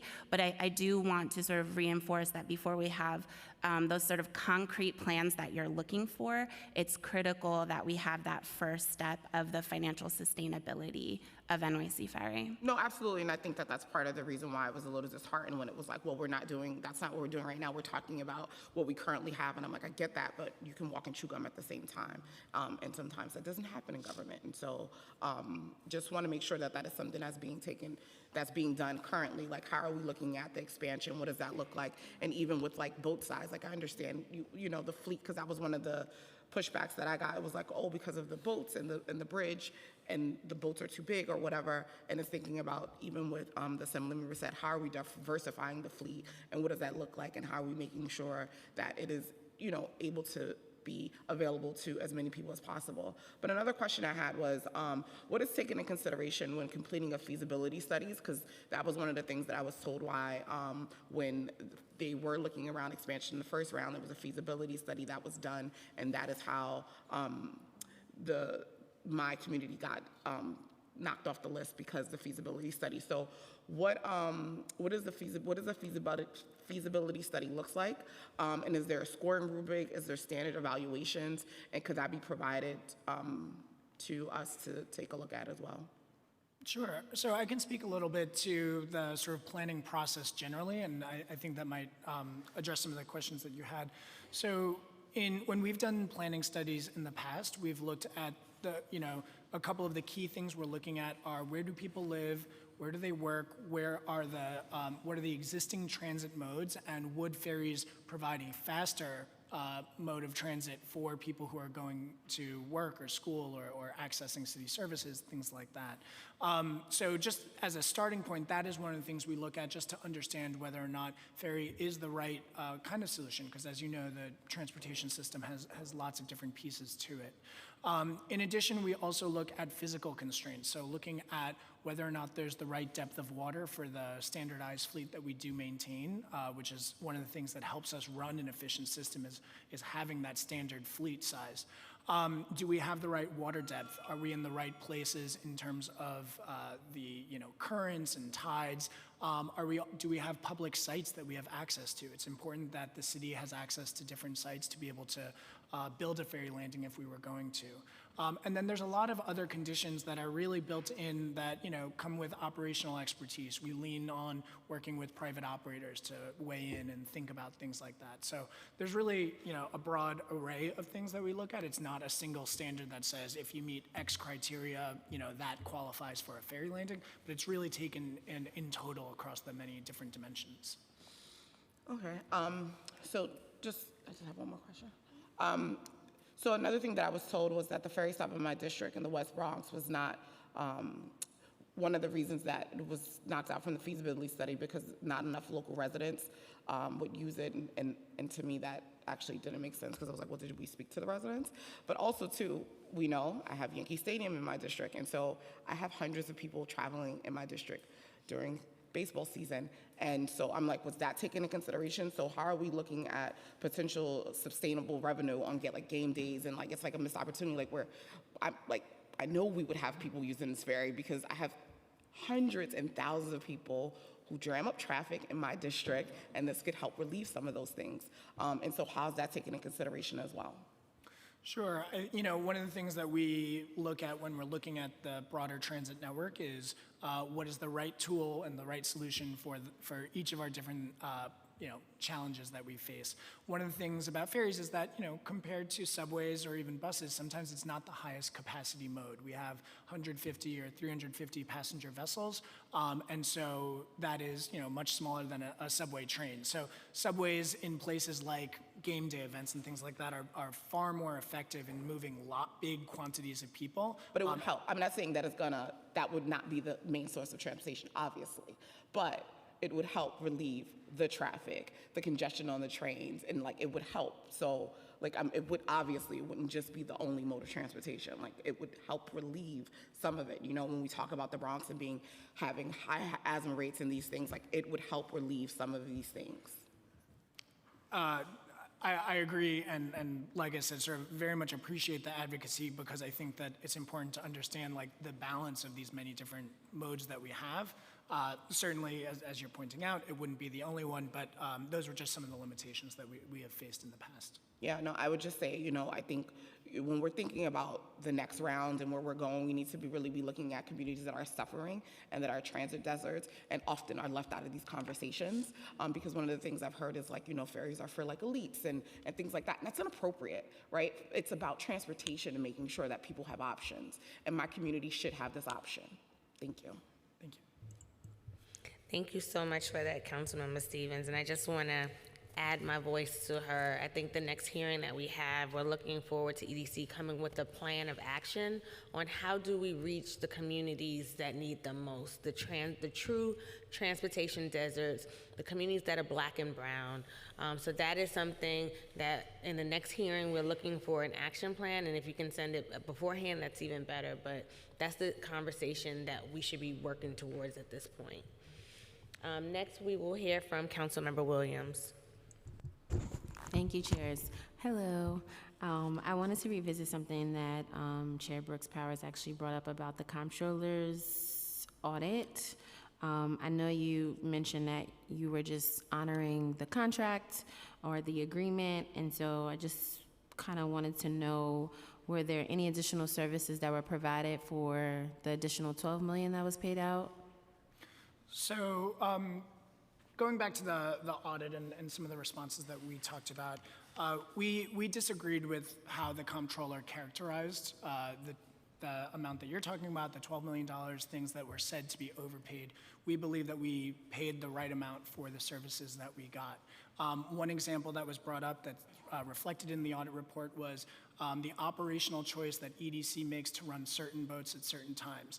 The comptroller's office felt that we should run cheaper, smaller boats, when we have them available, when we are making long-term decisions about how to make sure the best use of our fleet, right? It's not always about just what is the cheapest thing to do today. We have a long-term view. We want to balance the usage of our fleet, balance the usage of that. And so things like that, which are brought up and said to be, poor choices or inappropriately paid, we do take exception to how some of those are characterized. Okay, so can you be a little bit more detailed around what you feel is the discrepancy between the comptroller's report and your assessment of the payments?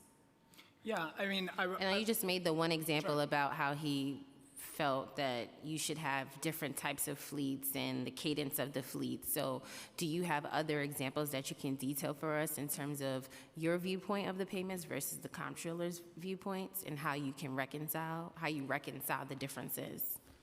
I would say, one other example that we have was that we don't feel that the comptroller understands the contract that we have with our operator and the responsibility that we have for certain payments.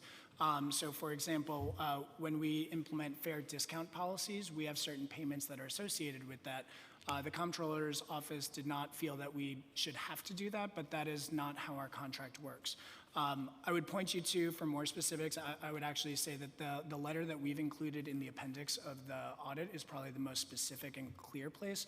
And certainly if you have more specific questions, we're happy to talk to you about those.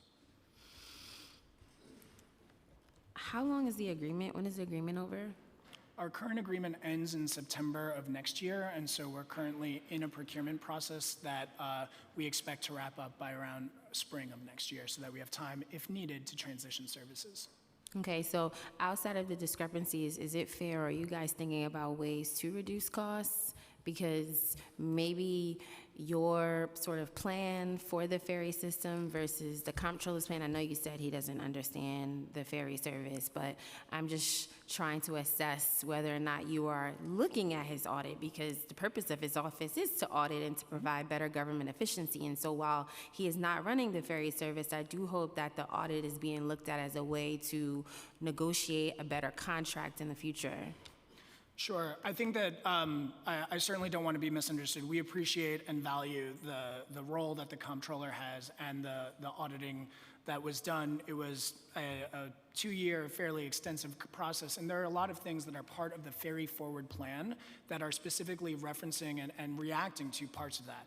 I think chief among them is making sure that we're running a cost-effective service, and so for us, that's things like making sure that if we make fare changes, that those are things that could actually generate revenue. If we're looking at an RFP for new services, that we do so in a way that invites revenue-generating opportunities. We know that we need to bring the cost of NYC Ferry to really work on managing that.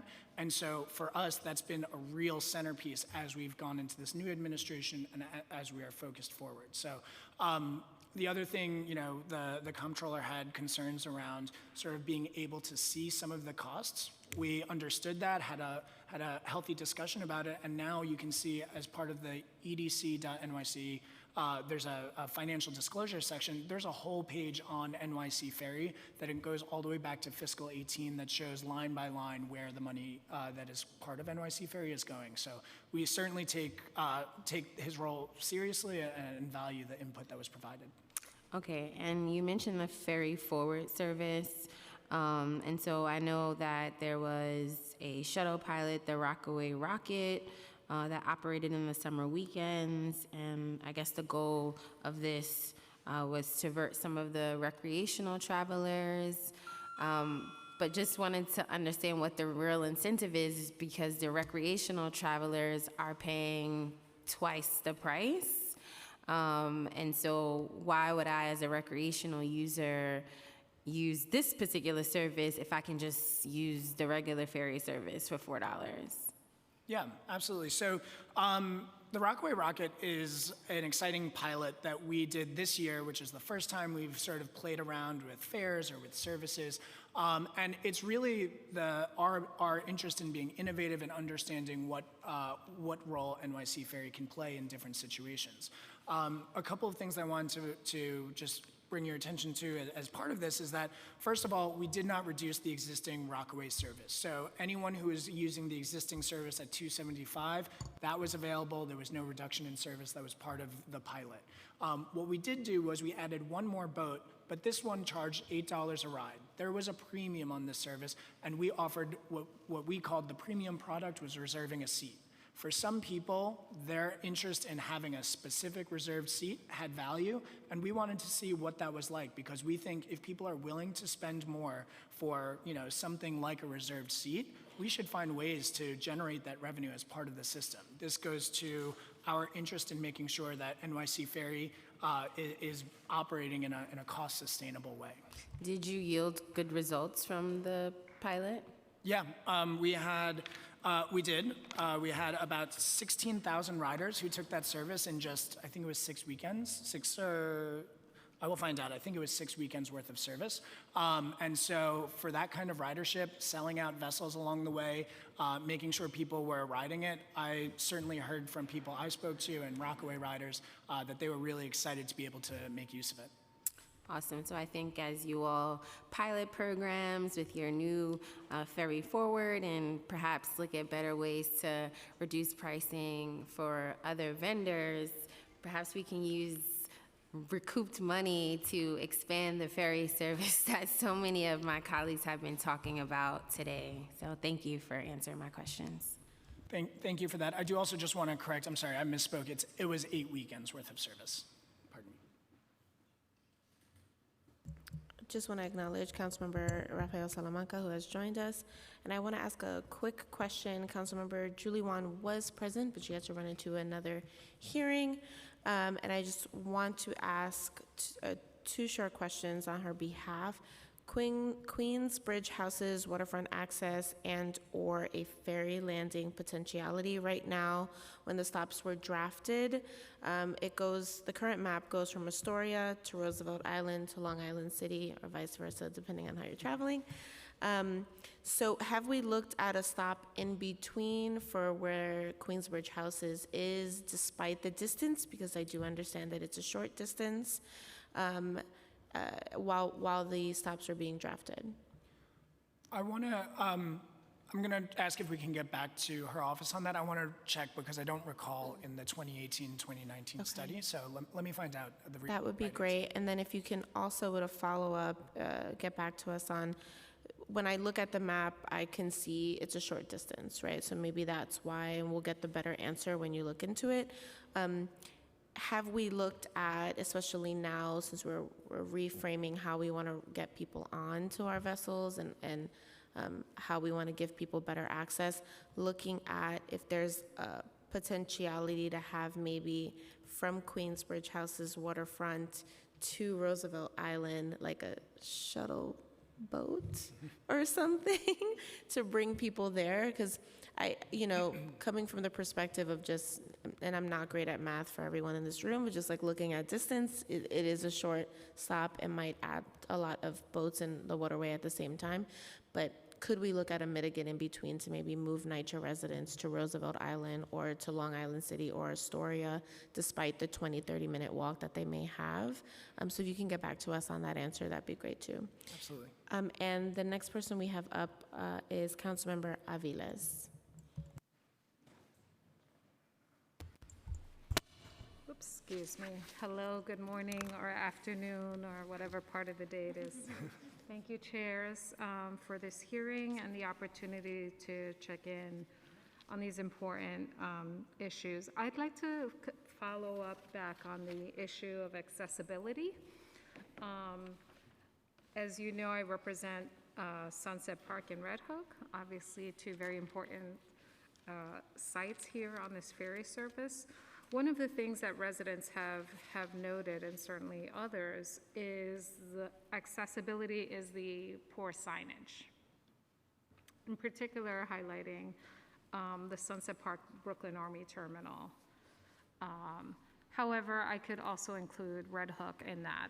Generally, it's very difficult to find where to go because there's kind of random signs. So I'd love to know, how is signage decided? Is there a specific budget? And how can we ensure, particularly for our disabled community members, that there is an appropriate level of signage to help find their ways to the accessibility points? Sure. Thank you very much for the question, and certainly for bringing to us the concerns that your constituents have shared. In terms of the process that we've gone through in the past, when we've opened new landings, and this now goes back several years when we were in the planning process for both Red Hook and Sunset Park, we work with DOT. We are focused on making sure that we are providing the right kind of signage I think it's around a half a mile out that people look over the main streets that people would be coming in on.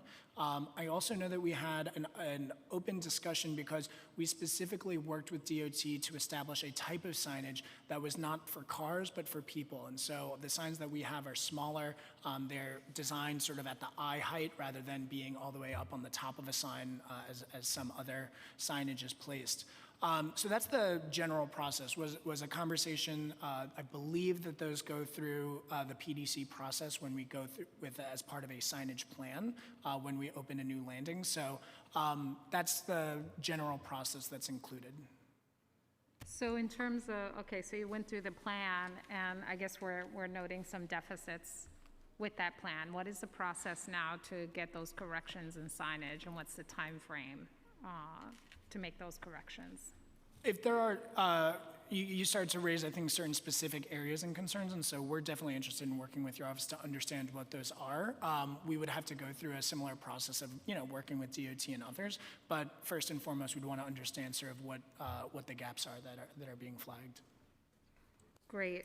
In a letter addressed to the EDC by Jean Ryan and Kathleen Collins, they note very specific challenges to the disabled community in terms of signage. I'd be happy to walk with the chair and the EDC staff, both there and Red Hook, because it is a consistent challenge that comes up.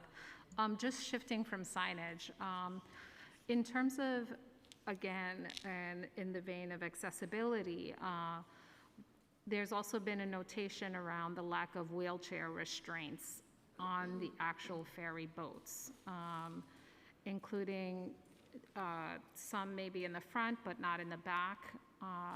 You noted I think all the boats you said were accessible. However, there does not seem to be wheelchair restraints on all the boats. Can you talk to me about how you've monitored and assessed the boats and their restraints?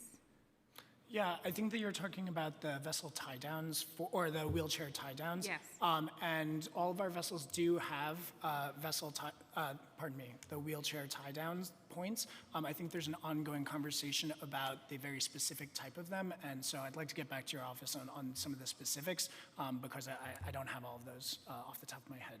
Great, and for the record, what folks have noted is are needing those tie downs both in the front and an ample amount in the front and also in the back to ensure that they're secure for in case of sudden movement. So I'd love to hear the report back on what that assessment yields and what's the corrective action plan and time frame. Of course. Around it.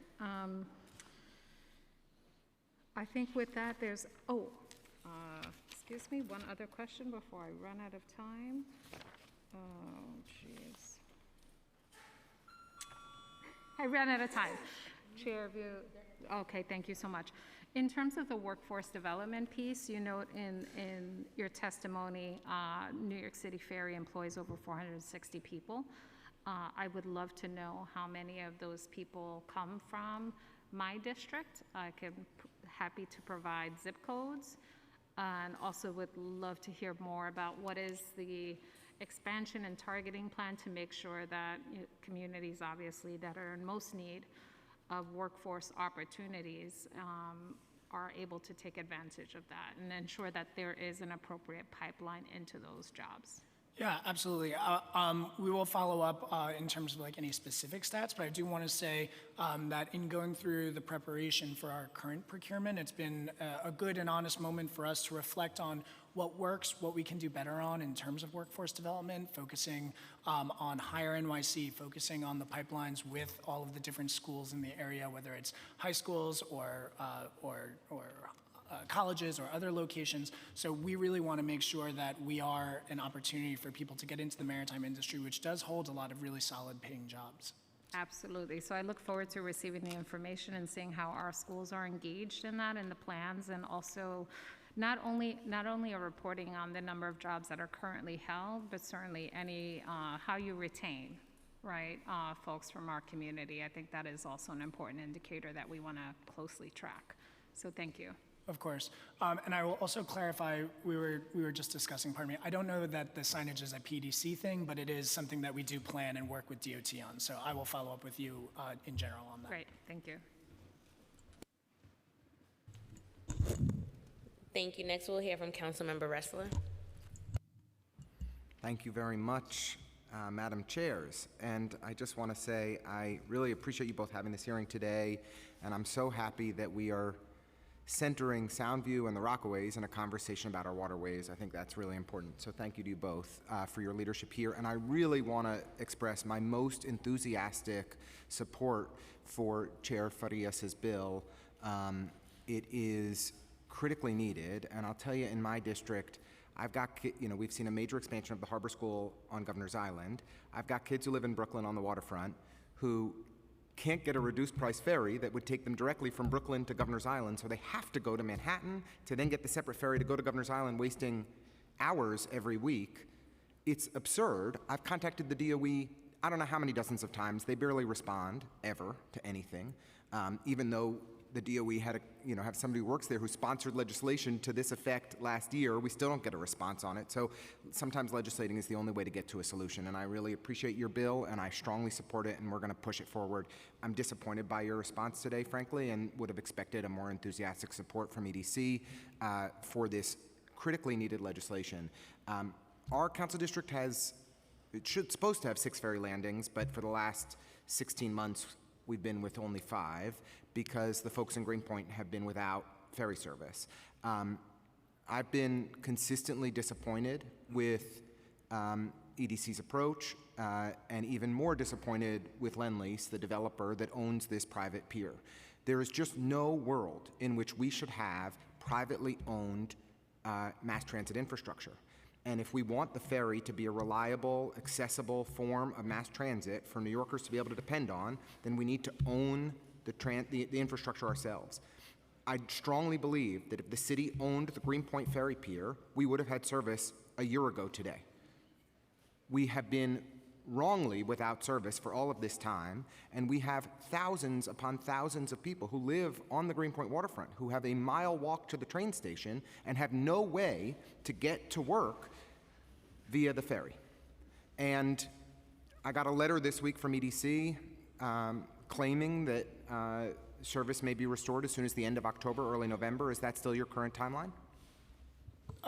That's what we have from the developer. And for because the developer just had a fatality on site, and there's a stop work order in place, and we have no progress happening whatsoever. So I don't understand how the timeline isn't shifting and that you wouldn't be providing direct and clear answers. So let me start by saying that I really, we are eager to get service up and running at Greenpoint, just like you are. And certainly because we know that we've had a lot of ridership growth in the Greenpoint area over the years. And this is a really important landing, as all of them are. You all haven't demonstrated that. One of the things that we are focused on is making sure that everything that we do and are working with our private partners on is done in a safe and accountable way. And so one of the most important things is that when there were initial issues related to the ferry landing, the developer was taking time to do an engineering analysis to engineer and understand what the issues were and what the safe alternative would be to restore the landing. Took them 6 months to figure out a path forward, leading exactly to the point where we have a moratorium in place of work being able to occur in the East River each and every year. You all knew that moratorium existed from, I believe it's September, October through the spring, and didn't fast track review and approvals to try and get that work done in advance of it, leading to what has now been a 16-odd month outage without service. And I don't have any reason to believe that service is going to come back this year, even though you're not willing to say that publicly. We are willing to say publicly that our expectation is that ferry service will be How is that possible when there's a stop work order on the site and there's no work happening because this developer allowed for a fatality to occur, right, at their location? I can't speak to the developer's the work site. What we do know is that in revising our timelines, we have made sure that there is some buffer so that if there are any sort of issues, like when we go through testing and have to do things like making sure that the vessels are lining up, we aren't saying things like it'll be ready tomorrow. The Assembly Member's office, have been responsible for fast-tracking approvals from SBS and from DEC. We have not gotten that same partnership from city government. We certainly haven't seen prioritization from the developer in the way that I would have anticipated for what is truly a piece of mass transit infrastructure that is sitting fallow for 16 odd months. And I don't understand how your timeline won't slip if there's no work happening on the site. It just feels like you're lying. I'm not lying. We went through a process of understanding what the timeline was going to be for restoration of service when there was the last delay. I think it was maybe a month ago. And as part of that, before making a public commitment to restoring service, we made sure to include some buffer in that schedule. Now, if the stop work order lasts long enough that it's going to materially impact the schedule that we understand, we will be clear about that. But for right now, it has not yet impacted. Let me just be clear, because I think for those who may not be familiar with this, we were promised and promised and promised that work would be done by the end of August, early September, and that this would be completed after many delays over the course of this 16-month period. In the intervening period, there was a tragic and horrible fatality that occurred inland at this site, and my condolences go to the family member of that construction worker. That has caused a stop work order at the ferry landing for a period of weeks. The timeline that you all had claimed that this, after the most recent delay, was that service would be restored in late October, early November. After we've seen a delay of weeks of no work happening, I don't understand how your timeline hasn't slipped and why you're not being straightforward with me and my community. We have seen delay after delay after delay on this privately owned pier. And I do not believe that you're being straightforward or direct with us about when this is finally going to get restored. And I am deeply and profoundly frustrated by the poor communication and the lack of prioritization that we have seen. And my constituents reach out to me every single day about how pissed they are to not have service. And now you're not even being honest with us about when it's going to finally come back. And I'm really disappointed by the ongoing way that you're all handling this situation. If we are going to have mass ferry service that is reliable and dependable, that we can count on as a community, and that people are going to move into waterfront sites where ferry service is integral to their commutes day to day, then we need to have a rapid response on getting problems addressed and fixed, not poor communication, delay after delay, and what's going to amount to a 2-year outage without service. And I'm really disappointed in everybody involved that we have not seen better partnership in getting this fixed. Councilmember, thank you for raising this issue. I think that your frustration and disappointment is well understood, and we've appreciated the opportunity to talk with your office and talk with your team as the schedule has changed historically over the last year and a half. I think where we're aligned with you is on ensuring that the work that proceeds and when the landing does open, that it's done safely, that we're prioritizing the safety not just of the workers, but of the ferry users and New Yorkers, but also that we're aligned with all of the environmental regulations that have had to be complied with over the last year and a half. You referenced the moratorium. We have tried to be transparent with your office, not just in the letters, but in the meetings that we've had. We can certainly, revisit if there's opportunities to update you more regularly from the EDC side of things. We're happy to do that because we do see your partnership as being very critical here, given the number of landings that are in the district. But I think that it's important for us to just remember that as we're thinking about reopening, that safety priority is still clearly articulated, not just to you, to the constituents. And we would certainly welcome any thoughts and feedback on how we can, as EDC, be better communicators, but if there's ways for the developer to be better communicative as well. And I'll just echo James's point that our current understanding of the schedule and the timeline has not changed. We're being honest with you about that. But in the event that it does, we will certainly come back to you the way that we have during previous slips. I apologize. I don't mean to flippantly imply that somebody's lying or say that somebody's lying. But then it's just not doing your homework, because it's impossible that we were on a 6 or 8 week timeline for the final stretches to get this thing restored and repaired. We've seen weeks of a stop work order in place, and the timeline doesn't shift. That just doesn't, I'm not very good at math, maybe like Amanda, but as she said, she wasn't either. But I'm not that dumb that I can't add 6 plus 3, right? This is not rocket science. I don't understand why you're not being straightforward with us again. We've just seen delay after delay after delay and poor communication of a privately owned asset that I do not trust this developer is properly prioritizing. And I don't think that EDC has done its job in holding them accountable. So I am frustrated by all parties, and my constituents are angry to be stranded with no alternative provided whatsoever over the course of this period. So I do not think you all did the due diligence that you should have in identifying alternative service and support for our community during what has been a very long outage of service. The one thing I just want to add in response, because I just want to be very clear, the latest timeline that we shared included some buffer time to make sure that if there were issues that came up, that we would have time to address them. We did not think at the time that the full construction would have taken us all the way to early November, but we wanted to be thoughtful before making public commitments about when we would restore service.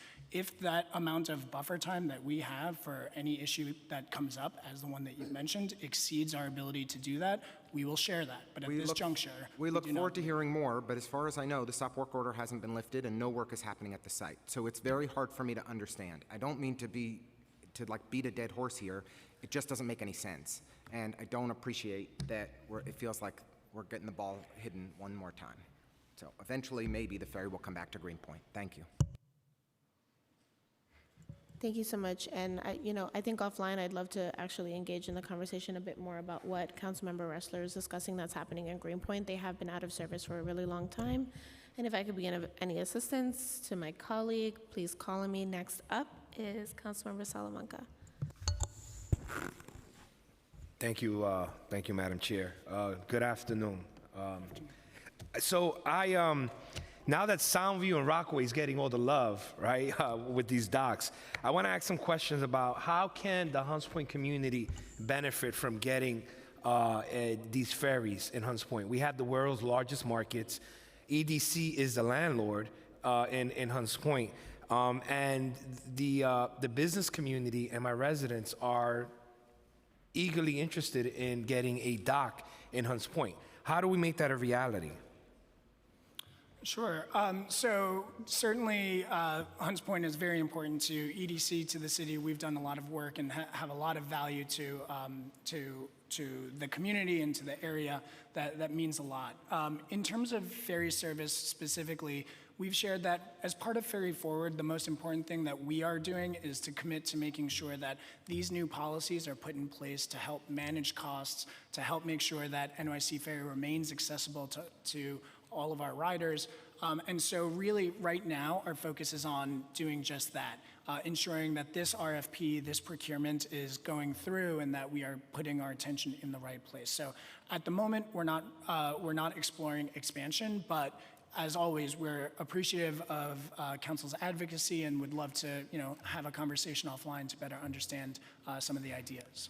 And Councilmember, if I can just jump in, you know that Hunts Point is such a priority for EDC, not just with the Hunts Point Forward plan, but opportunities in the market itself. And so we really we'll continue to look at intermodal transportation for Hunts Point, as evidenced thanks to your support for the US DOT grant that we just recently received. And so, we will continue to work with you and the stakeholders to see what other opportunities are there, because Hunts Point is such a priority for us. But wouldn't it make sense to want to bring in a ferry to eliminate the amount of cars that is coming in and out of Hunts Point, especially for the workers, given the fact that, one of the biggest health disparities that I have in my district in Hunts Point is asthma due to the pollution of trucks that are coming in and out. Wouldn't it make sense to bring in some alternative means of transportation, such as a ferry to Hunts Point? And I got a location for you, the barge. I mean, they are going to be shutting down that jail. That is the right location to bring in a ferry. And it has parking. Yeah, so, obviously we are ferry people, and so you certainly don't need to sell us on the benefits of NYC Ferry and the way that it can continue to support and engage these critical communities. What we've been hoping to communicate with the council today is that while we understand the enthusiasm for expansion, we also understand the critical necessity for us to implement our Ferry Forward plan, ensure the financial sustainability of NYC Ferry, and do that in a sequential way so that when we are having the conversation about expansion, we're able to back up our support for Ferry with the numbers that we need to justify those opportunities. And so we certainly, for all of the reasons that the council has identified today, whether it's, more transit options, getting more cars off the road, all of the things that make NYC Ferry such an important alternative for New Yorkers, we will continue to highlight and to celebrate those opportunities, but again, making sure that we're implementing that Ferry Forward plan, ensuring the financial sustainability, and then thinking about opportunities for expansion. All right. My last question is cost. What is the cost to build out a dock for these ferries? What's the average cost?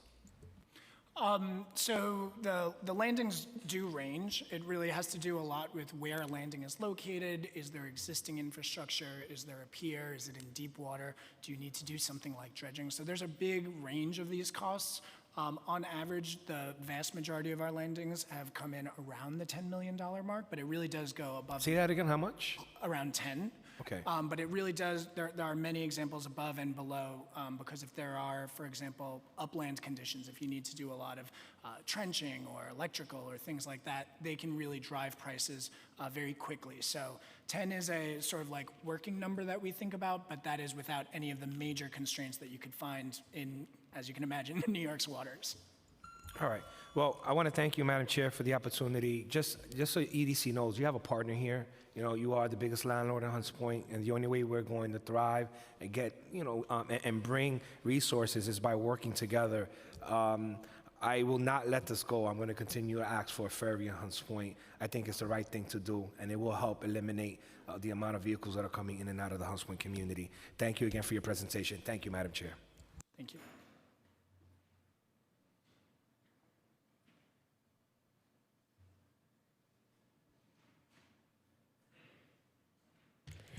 Thank you so much for your testimony and participation. We ask that if someone can stick around, we do have testimony from the comptroller's team as well.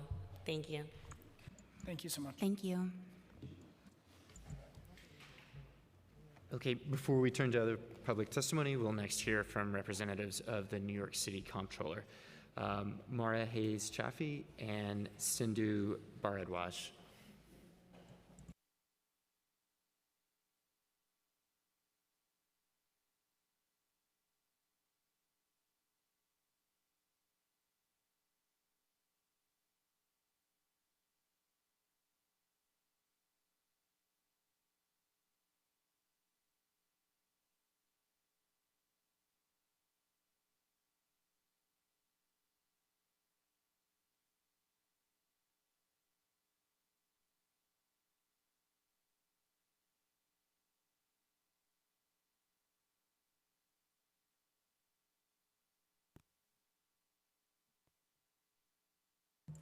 You may begin.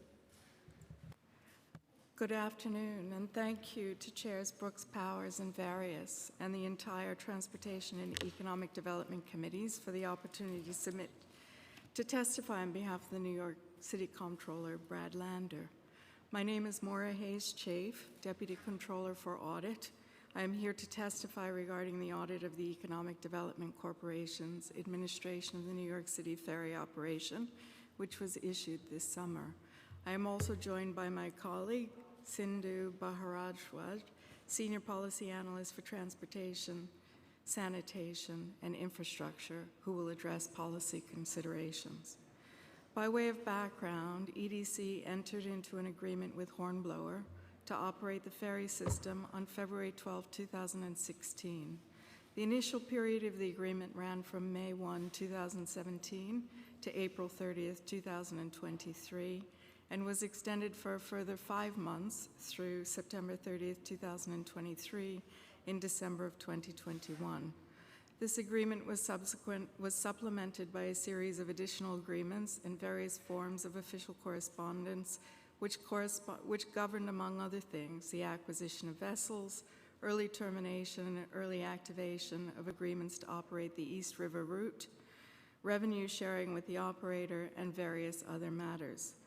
Our audit was commenced with 3 objectives in mind: to determine whether EDC properly documented and disclosed all of the costs of the ferry operation, whether it diligently monitored the ferry operation for and on behalf of the city, and whether the operator accurately reported ferry ridership and ticket revenue and complied with the other terms of the agreement. Audits of this nature are conducted to improve New York City's financial position, to provide transparency and reliable information about New York City government, and to assess effectiveness and efficiency. The auditors reviewed financial records related to the period July 2015 to December 2021, and determined that EDC did not disclose the full extent of ferry expenditures, that the extent of per passenger subsidies was both underestimated and underreported, that certain costs were incurred unnecessarily, and that EDC did not adequately enforce key terms and conditions of the agreement with the operator or review documentation to ensure that payments were accurate, fully substantiated, and justified. Specifically, the audit found that EDC did not disclose $224 million in expenditures that were related exclusively to ferry operations as part of the ferry system's actual cost. This consisted of approximately $181 million in capital expenditures and $43 million in operating expenditures. EDC underreported the net operating losses experienced by the ferry system and therefore the true cost of the per passenger subsidy. The auditors determined actual net operating losses, which totaled approximately $301 million between February 2016 and December 2021, and divided this amount by reported ferry ridership to arrive at an actual subsidy that ranged from just under $12 to over $14 per passenger between fiscal years 2018 and 2021.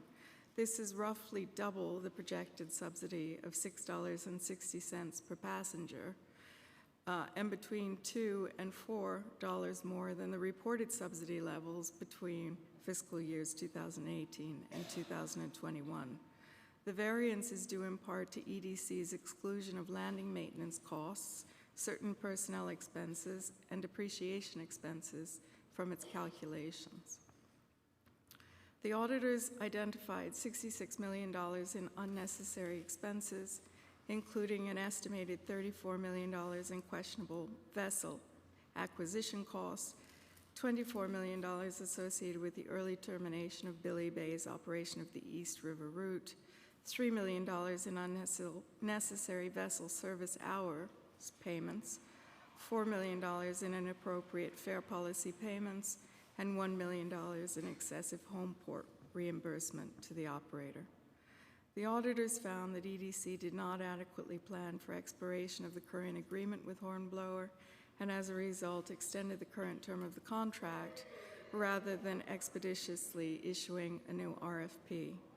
The auditors also found that EDC did not enforce certain contract terms and conditions or review documentation needed to verify Hornblower's compliance with such terms and conditions prior to making payment.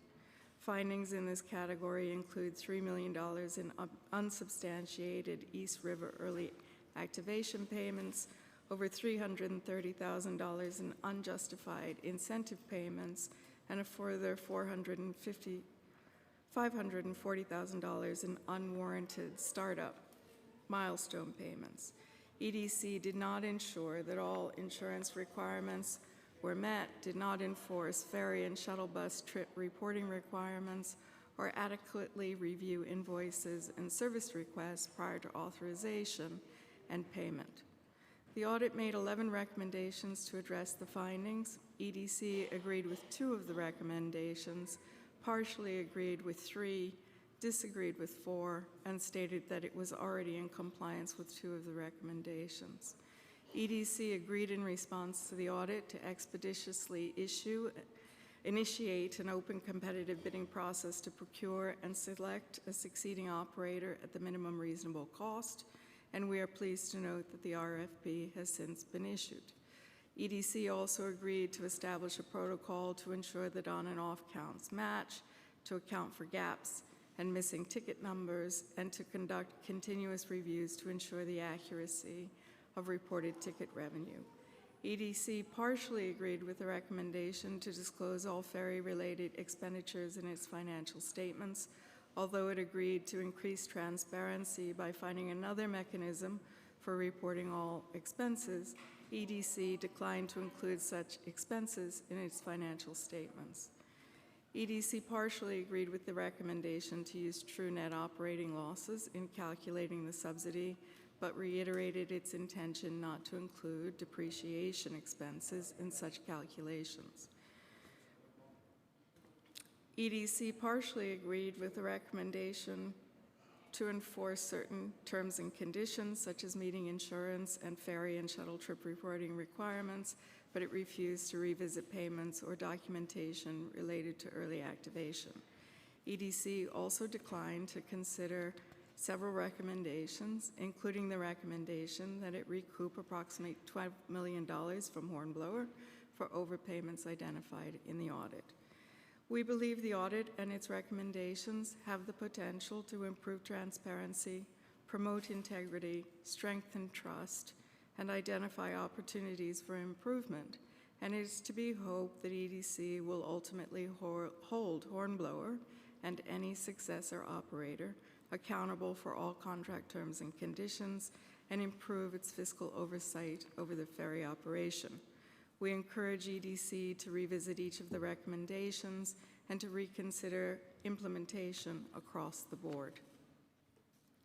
While much work remains to be done, we appreciate EDC's recent issuance of a new RFP and its willingness to increase transparency of its fiscal reporting, albeit outside of its financial statements. The fare changes announced by Mayor Adams following our audit report and implemented earlier this week also represent a step in the right direction. Thank you once again, Chair Brooks Powers and Chair Farias, for the opportunity to testify today and for your attention to this matter. I now turn this over to Sindhu to provide additional testimony. Thank you, Mara. My name is Sindhu Bharadwaj. I joined the New York City Comptroller's Office last week as Senior Policy Analyst for Transportation, Sanitation, and Infrastructure. Thank you for the opportunity to testify here today. The findings Mara shared raised some important policy questions about the NYC ferry operation. We are pleased to support the reduced fare program proposed in Council Member and Chair Amanda Farias' Intro 0236 to ensure the ferry system serves as an affordable means of transportation for New York City students, relying on it as an essential connection to school. Ensuring the long-term viability of the New York City ferry and supporting reduced fare options for those who need them requires revisiting the current fare structure. The Comptroller was pleased to see EDC swiftly enact a modest fare increase in response to our office's audit, raising fares from $2.75 per trip to $4, and offering additional discounts to seniors, people with disabilities, and fare participants. However, we believe that the steep per-ride cost of ferry subsidies calls for consideration of a more dynamic pricing model, potentially featuring higher fares on weekends and for non-commuters, in order to better support lower prices for low-income households and the students who need them the most. As of 2021, rides to school or work accounted for just 1 out of every 4 trips taken on the system. EDC's own data on rider demographics show that the ferry rider's median income is $95,000 system-wide, and even higher on the most utilized routes. This is more than double that for subway and bus riders, which stand at $40,000 and $28,000 respectively. The per-ride subsidy is even higher than it is for express bus or commuter rail trips. indefinitely subsidizing ferry trips for all riders, a cost that totaled approximately $301 million between 2016 and 2021, without attention to need or capacity to pay, is not the most effective use of public resources. The city should consider a tiered or dynamic fare pricing model where ticket prices could vary based on trip purpose, time of day, distance traveled, and differentiate between city residents and visitors. Similar policies are already in place in other large cities offering ferry service, including San Francisco and Seattle. Under such a structure, the city could set higher fares for lines that serve populations with higher median incomes than the system average. Fares for the Rockaway route, where average weekend ridership is nearly triple that of weekdays, could also vary by day of the week. Deploying larger city subsidies for working-class commuters who live in the Rockaways but commute to Manhattan on a daily basis makes more sense than for New Yorkers, of whom the comptroller is proud to be one, who love to take the ferry to the beach a couple of times each summer. A revised fare structure would align with other premium transit options, better match operating costs, and help preserve affordability for those relying on the ferry system as an essential transportation service. And we are now happy to answer any questions from the committee about our testimony. Thank you. Thank you for your testimony. I just wasn't sure, you didn't provide us with written testimony, so I couldn't refer back to it yet. I look forward to receiving that. But just to clarify something that I'm unsure if I heard, when you were giving recommendations based off of a tiered system or multi-pronged system based off of distance, like some similar other cities have done in the past with their transit options, were you stating that reducing fares for students wasn't economically sound? Sorry, could you repeat the end part of that? If reducing fares for students weren't economically sound, is that what you're stating? So we support the proposal to provide students with discounted fares. It's our position that it's necessary to consider higher fare prices for other riders to support the cost of a program like that. And do we do that in the MTA right now for the reduced passes for students? So I think a discounted ferry pass for students is modeled off of the free trips that students already receive to ride the subway. And of course, there's a fair fare program in place for riders who need that. So we support a similar program for the ferry while also revisiting the fare structure and thinking about how we want to put public resources to use when it comes to subsidizing those fares. Okay, so to be clear, we do not do that in any other form of transit right now from the comptroller's office and varying costs to offset the cost for reduction in student fares. But you're interested in looking at the current structure and offsetting that cost. Thank you. Thank you so much for your testimony today. Thank you for your testimony. We'll now turn to public testimony. Each panelist will be given 2 minutes to speak. For panelists who are testifying in person, please come to the dais as your name is called and wait for your turn. For panelists who are testifying remotely, once your name is called, a member of our staff will unmute you and the Sergeant at Arms will give you the go-ahead to begin. Please wait for the Sergeant to announce that you may begin before delivering your testimony. I would now like to welcome Jean Ryan and David Jones.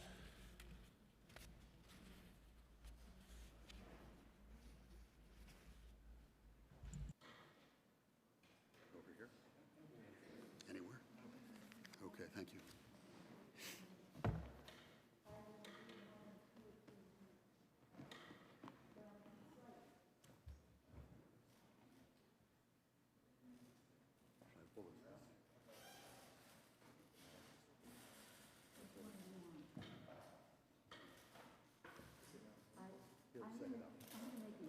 Okay.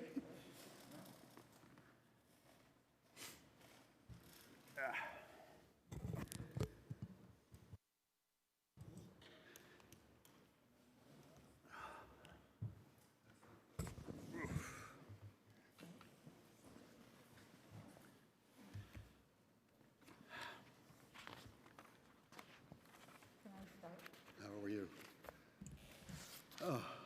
Hello. Good morning or afternoon. I'm Jean Ryan. I'm president of Disabled in Action of Metropolitan New York, DIA for short. In 2005, after at least 3 years of continuous work, DIA got the Accessible Ferry Bill passed in the City Council. The Accessible Ferry Bill, which is officially known as the Accessible Waterborne Commuter Services Facilities Transportation Act, applies to commuter ferries. In the early 2000s, there were not many commuter ferries, and they were inaccessible to people with mobility disabilities. Access to and from the ferries was almost or actually impossible. There were steps and steep ramps with strips of wood across them. The doors into the ferries were blocked by a board across the bottom. So if we could get onto the ferry, we could not go inside. We had to ride on the outside of it. The bathroom doors were elevated way off the floor. One time at my destination in Manhattan, the ferry workers wanted me to jump an 18-inch vertical gap to get to the land. Of course, I could not do that because it was way too dangerous, and I insisted on a more accessible disembarking.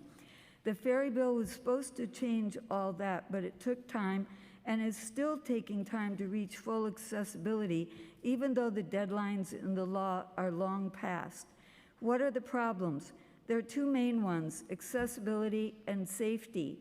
The ferries themselves are now mostly accessible, but as I mentioned in my September 6, 2022 letter to the EDC and DOT and Mayor Adams' administration, the areas leading to and from the ferries can be inaccessible with 1, lack of good and accessible wayfinding signs, 2, unclear routes, 3, physical barriers like curbs or steps, or 4, narrow sidewalks with poles in the way.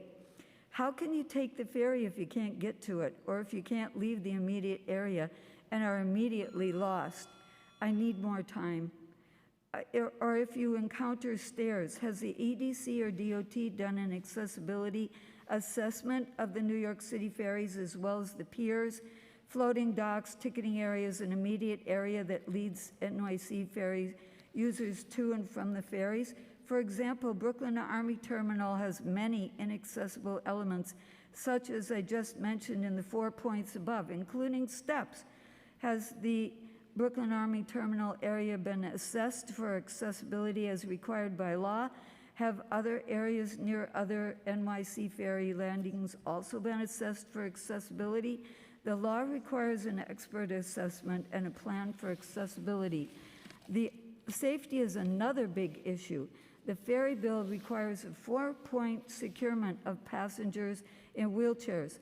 That means that our wheelchairs have to be strongly and safely secured to the floor with securements attached to the 4 corners of our wheelchairs, with 2 securements attached to the front and 2 securements to the back of our wheelchairs.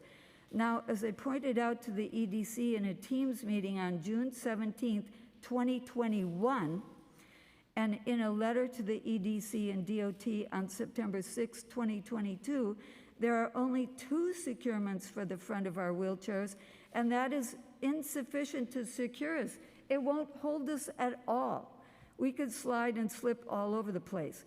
The current securements are so inadequate and useless that the NYC ferry workers never bother to secure us and have never secured me in any of the dozens of times I've ridden NYC ferry boats. Recently, on July 27, 2022, I rode a crowded ferry. Someone wanted to sit directly in back of me, but I nicely warned him that if my wheelchair slid, it might injure his legs. There was someone sitting on the seat immediately in front of me and facing me with her legs in front of my chair. It was scary. Her legs could have been injured too had my chair moved.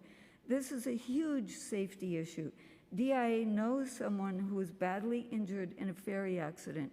We don't need that to happen to more of us, or to the general public either.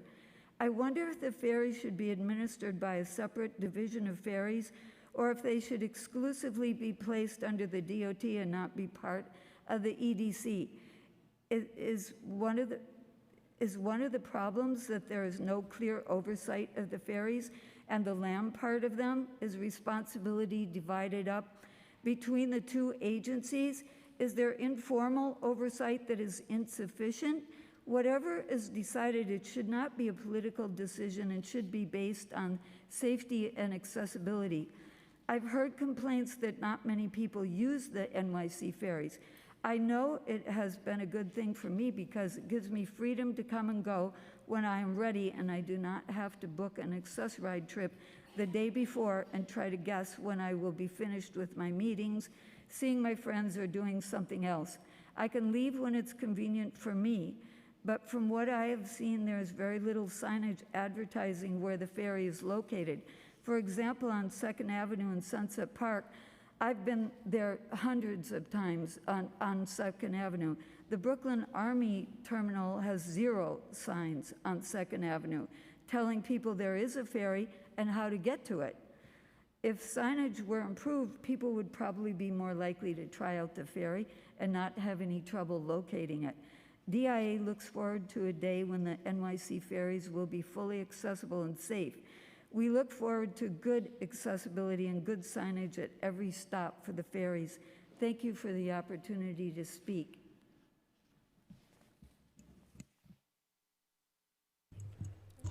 Thank you so much, Ms. Ryan, for participating and for your guidance on the topic. We really appreciate it. Thank you. You know, I live more than a mile from the ferry, and still I take it because once I get there, I can get on. You know, at least in Bay Ridge, I can. But in Sunset Park, it's a whole nother story. And I can see why. I didn't even know, despite going on 2nd Avenue hundreds of times, right in front of the Brooklyn Army Terminal, I had no idea how to get to the ferry because of the lack of signages and then the poles, you know, like, and the curb cuts, there's curbs, you know. No, absolutely.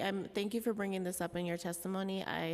You have my commitment to follow up with the EDC to ensure that we look at the peer oversight and signage improvements and what minimum requirements are to make improvements where we can. And we don't know what it is.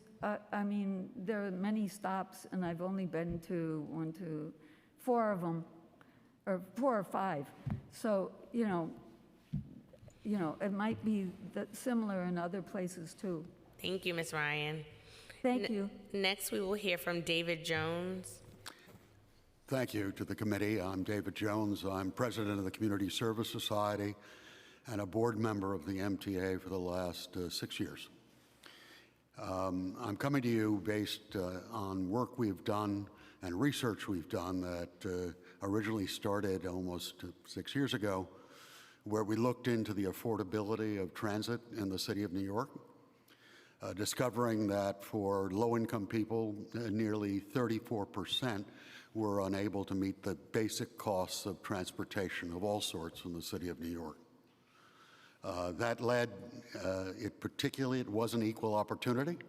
Those communities, particularly the Latinos and African American community, were hardest hit by this problem. We, at that point, launched a crusade along with help from the city council, which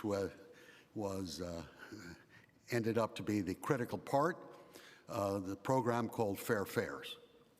Fair Fares currently serves 270,000 people who have been signed up, and we think that's just a fraction of those who should be eligible if they knew about it, and the city council and the city were willing to come up with additional resources to fund Fair Fares. It is, as far as we know, the largest such program in the country. The reason I came here talking about ferries is I'm afraid I used the question of ferries and the subsidies to ferries as a counterpoint to the prior administration's resistance to fair fares. At the time, the subsidy estimates ranged from $10 to $15 per ride, with $2.75 as the price. I think in subsequent reports by the controller and others that issue has come to the fore. And clearly, the movement by the Adams administration to change the, I'll stop in a second, I'll submit, but to come up with a $4 ride for some, but keeping it $2.75 for the others. I raise this issue basically to say that we have to look financially. Which groups do we want to serve first? I'm very pleased that the ferry will have a half-price system. I'm also pleased that with the introduction, Intro 236, we'll have the opportunity to have young people coming on these boats and affordably. But frankly, I want this council to focus on the fact that the real intense issue is getting working poor people to their jobs, medical appointments, and the rest.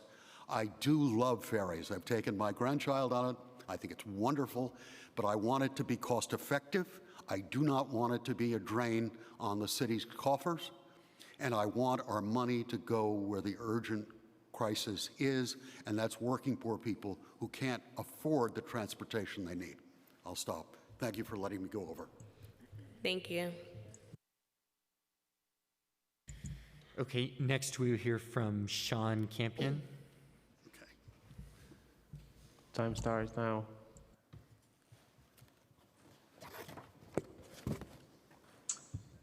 Thank you, chairs. My name is Sean Campion. I'm the Director of Housing and Economic Development Studies at the Citizens Budget Commission.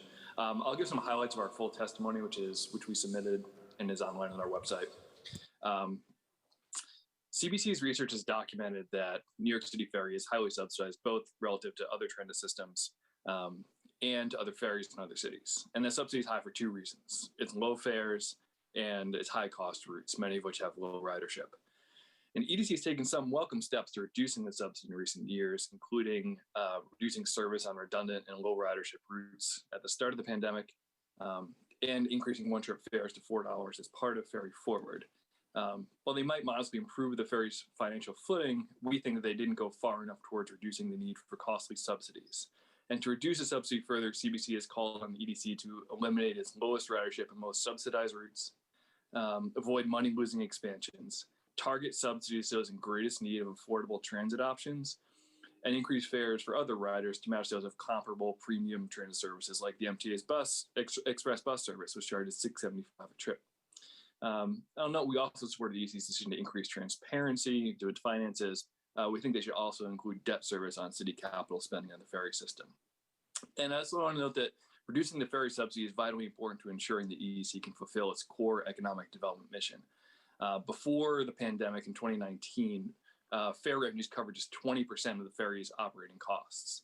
That required EDC to divert $40 million in its own revenue and $25 million in cash reserves to fill the gap. And as a result, EDC operated at a loss, perhaps for the first time in its history. And last fiscal year, the city used $30 million in federal COVID aid to support the ferry, which temporarily reduced the cost to EDC, but didn't address the high subsidy level and only temporarily reduced the burden on EDC's budget. And ultimately, we think that the successive efforts to stabilize ferry's finances should be valued by whether and how much the subsidy is reduced, with evidence that the remaining subsidy goes to those in greatest need of affordable transit options. And reducing subsidy can also free up funds that can be put to better use to achieve EDC's core mission of creating well-paying jobs and growing the economy, which is perhaps more needed than ever. And the choice to subsidize the ferry system at the expense of other economic development programs has had significant negative effects on EDC's bottom line and could hinder its ability to contribute to New York City's economic recovery. So thank you, and I'll be happy to answer any questions you have. Thank you. Thank you for your testimony. Next, we will hear from Richenda Kramer, Dominique Bernuka Hood, Tatiana Golo-Borodko, Robert Markuska, Brianna Seymour, and Liana Martin Peterson.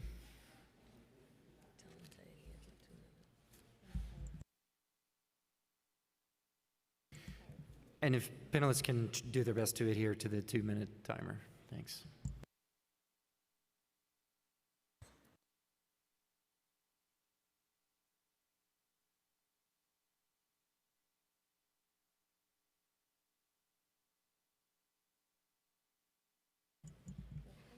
When you're ready.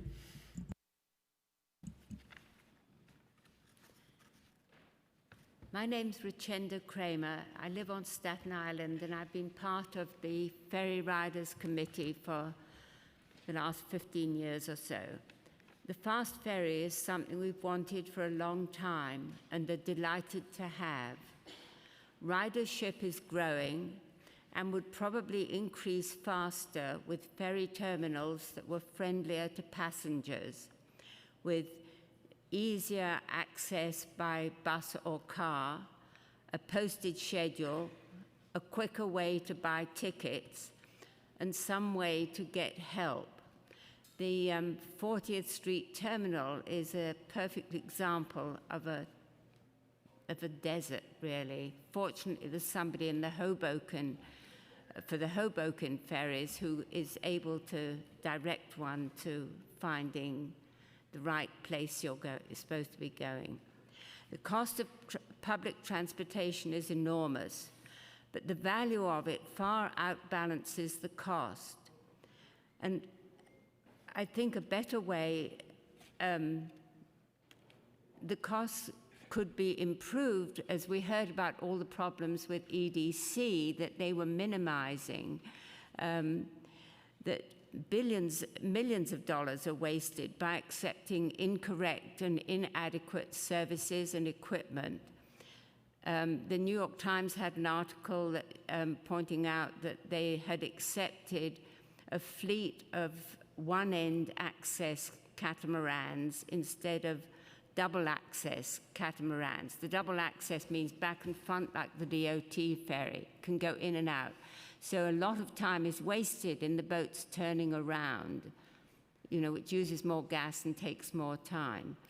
And apparently they just accepted these and they haven't switched them for the ones that they had ordered.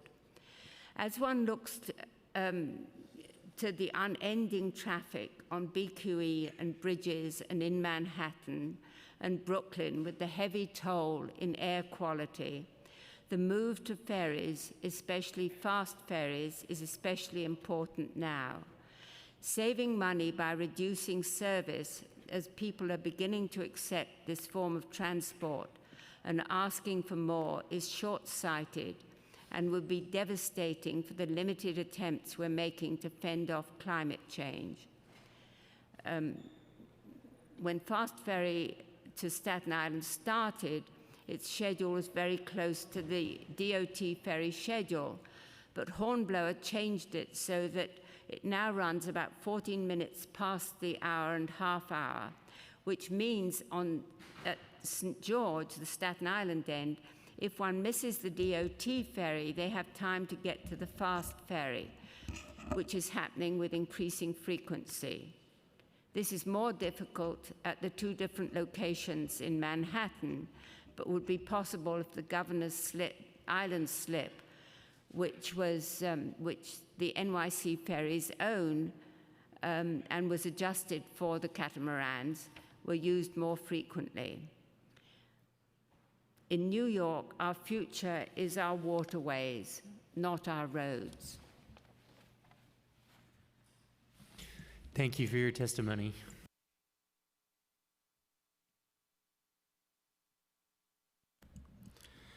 Hello, my name is Dominique. I would like to thank the co-chairs for letting us speak today, and thank all of the friends and fellow New Yorkers here to have chosen this dreary Thursday morning to come together and talk about a very important issue.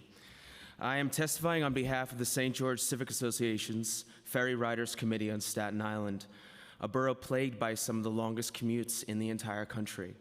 We support the Fast Ferry's expansion to connect outer boroughs with the inner city and the efforts towards equity regarding reduced fares for NYC students. The relatively new route connecting St. George to Manhattan has offered vital new possibilities for sustainable, affordable, rapid public transit to and from our borough. We hold criticisms regarding its subsidization uncompelling. All investment in transit infrastructure precedes its widespread use, including New York subway lines. For example, Port Authority's recent $8 billion investment is not held to this standard of per passenger subsidy, nor are highway upgrades or any other maintenance projects. So we urge the council to view ferry service as an investment in sustainable and safe transportation, as community development is sure to grow with ridership once these routes become stable enough for normal working class people to build their lives around them. In that spirit, we would just like to offer a few quick recommendations. Please pass provisions into law ensuring that all New Yorkers can reasonably afford to use the service, similar to the Fair Fare program for MTA service. Also, establish fast ferry service between Staten Island and Brooklyn, allowing for easy transfer to the East River Line and connecting Staten Island with the rest of New York City. Build more routes, connecting outer boroughs to each other. Our current Manhattan-centric service reflects an outdated model of how New Yorkers live, work, travel, shop, and play. Ensure that riders can easily transfer between ferry routes and to other forms of transportation, including subways, buses, and of course, city bikes. Increase the frequency and the volume of service. A 30-second delay should not result in a 29-minute wait. And finally, please focus new route choices on serving New Yorkers who are least served, rather than those who currently have the most transportation options. New transit routes need to be distributed with equity as a primary goal. And I encourage the folks here to continue listening to my fellow committee members who are both here in person and awaiting to give testimony to go further into some of these points on Zoom. Okay. I want to thank the St. George Civic Association for supporting our committee, and thank you all for being here. Thank you so much.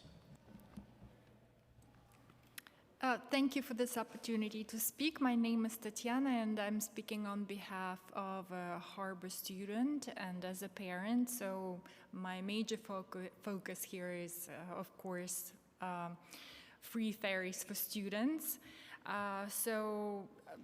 We all know how sophisticated, big, and wonderful the transportation system in New York. And of course, as a parent of three children, I appreciate that this service is offered for free.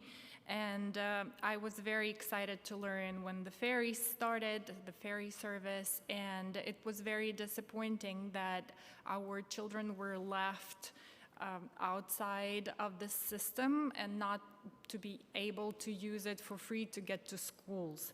So I wanted to focus on that now it's a faster and versatile commute for residents, but not everybody has $4, even though they are talking about that they are still keeping the 10 rides bundle, right? Sometimes people have to, it's still limited. People have to switch to the buses or trains to get to the destination. So not everybody has an extra dollar even to pay extra on top of that, and especially the students. So I wanted to focus that on students' rights as well. That is mentioned in the Chancellor's regulations, that they have the right to free or discounted public transportation. So I was hoping that this could be expanded on the ferry system as well, especially that it is so highly subsidized. So if it's going out of the pocket of the city, I don't understand why it's not quite there. And that our students are still left behind. And especially students of the Harbor School are affected because, as you guys know, it is on an island. So it is limited. We have limited ways of getting to the island. And since my child, we live in Brooklyn, Bay Ridge, we have, as someone mentioned already, that we have to go all the way around to Manhattan, instead just living one stop away from the school, so it makes no sense. And we definitely appreciate having the ferry, so it is important for us to just have it more accessible and affordable. And it's a lifesaver. I wanted to mention just a couple of examples. I need you to wrap up. Yes, Thank terribly sorry. Just a quick note that when the service is interrupted, it's a lifesaver, seriously, because we can just take ferry and get to school instead of missing the school being late. Thank you so much. Thank you for your testimony, and you can always submit written testimony at testimony@nyc.council.gov.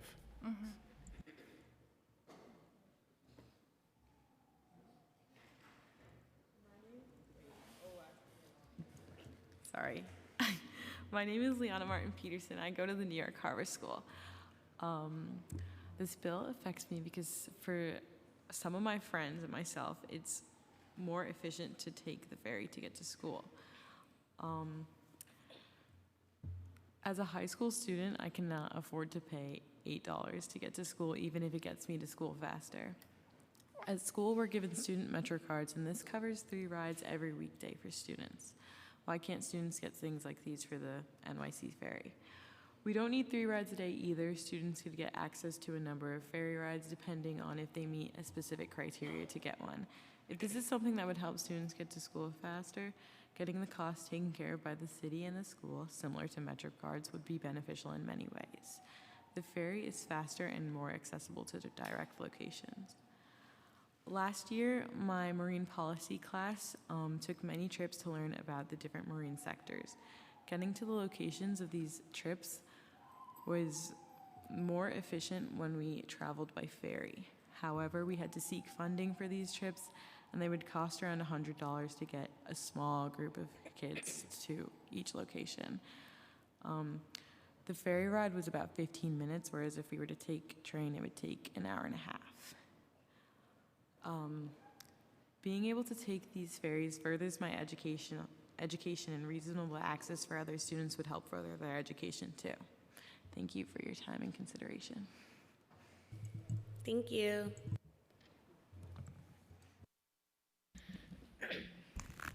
Hello, my name is Brianna. I am a student in my senior year at the New York Harbor School. I am a part of the Marine Affairs and Advocacy Program, providing ferry service at a reduced cost to individuals under the age of 18 or enrolled in a high school located within New York City will affect my organization, me, and others in many ways. For one, it will be an easier commute, more options to get to school, and it will be safer. Parents wouldn't have to give their child $8 to get to and from school every day. Us New York City students already have the privilege of riding the train for free every day. Why can't we have free access to both, to all transportation around the city? I live in Brooklyn. I take 3 trains to school every day. This is a free commute, but awfully long. On the other hand, if I was to take the New York City ferry, I would only have to take 1 train and the ferry all the way to school. The commute would only take 35 to 45 minutes, which is a 20-minute difference from the commute I take now. Not to mention, ferries are way safer than trains. How many times have you heard of someone getting robbed or hurt on a ferry? Ferries are an open space where it is less hard for any crime to happen. There's one way in and one way out, whereas trains are closed in and have more exits for criminals to get away. The problems many students face now could be changed with a simple deduction of a fee to ride the ferry, or even meeting us halfway with a half price for us students. This will make a lot of families happy to feel included in this resource. On the other hand, some people may think that having kids on the ferry will ruin the peace and the enjoyment of the ride. But from my experience of riding the ferry, because it is such a quiet environment, they know how to adjust to the mood. Teens can be loud and obnoxious, I agree, but that doesn't mean that they shouldn't have the privilege of getting to school via all modes of transportation that are safe, beautiful, and efficient, and more efficient for them, on time and safe and sound. In closing, providing ferry service for free will make the life of students better. We should have more options to get to school, not less. Thank you. Thank you so much for your testimony. And as someone who used to have to take a bus and 3 trains, I feel your pain. And we are going to work with our co-chair here to make sure we get this bill passed. And we don't think you're loud and obnoxious. I promise. Maybe sometimes, but I promise we don't.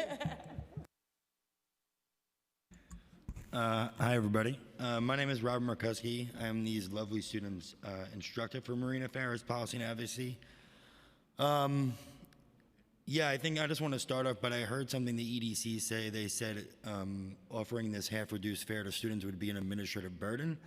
I think therein lies the problem, that they view offering students a way of accessing, as you could hear their testimony, safer, quicker, is a burden. So I find that problematic when they view both education and the waterfront a commodity for profit rather than a public trust. So as my lovely student peers said, I think a recommendation is that students ride for free. A pass obtained via their schools, like the free Metro card they receive each semester. The access should be for free during specific windows throughout the school day like the past. Data collected from these students show that most ferry riders believe in this policy that they are proposing. Of course, we know the answer is that this would shorten their commute and it would be safer, as well as it's more pleasant. Also, I think that we're forgetting about the intrinsic value of access to the waterfront, and that I just made a comment here, and my students will make fun of me because I went off script and I acted like Councilmember Nestler. That it seems like the EDC has a ferry forward, but it sounds like more a ferry reversal, whereas they make decisions and then they have to kind of reverse course in correcting them. And I just think constantly policies are made through their organizations where they create problems in the future. So I think this is an opportunity to offer students access to the ferry and sort of look at the value ahead, whereas we're creating New York City residents and citizenry for the future. So why not provide for them now so they could provide for us later, rather than cause something that we're gonna end up having to fix in the future. Sorry for the ramble. I should have read my script. My students will yell at me. Have a great day. Thank you so much. And we're on the same page about offering more opportunity for our young people. Thank you for your testimony. Next, we will hear from Lena Lajai, Brendan Kong, Nelson Perez, Ayman Assad, and Sierra Laver.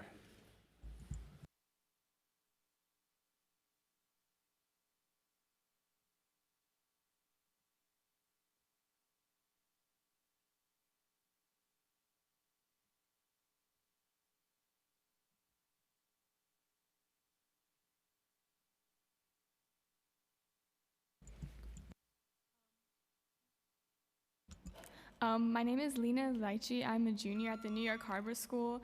My peers and I take the ferry to Governor's Island from the Battery Maritime Building at no additional cost because it is the default ferry to take to school. However, there are multiple ferry locations around the city that are more accessible and quicker for students.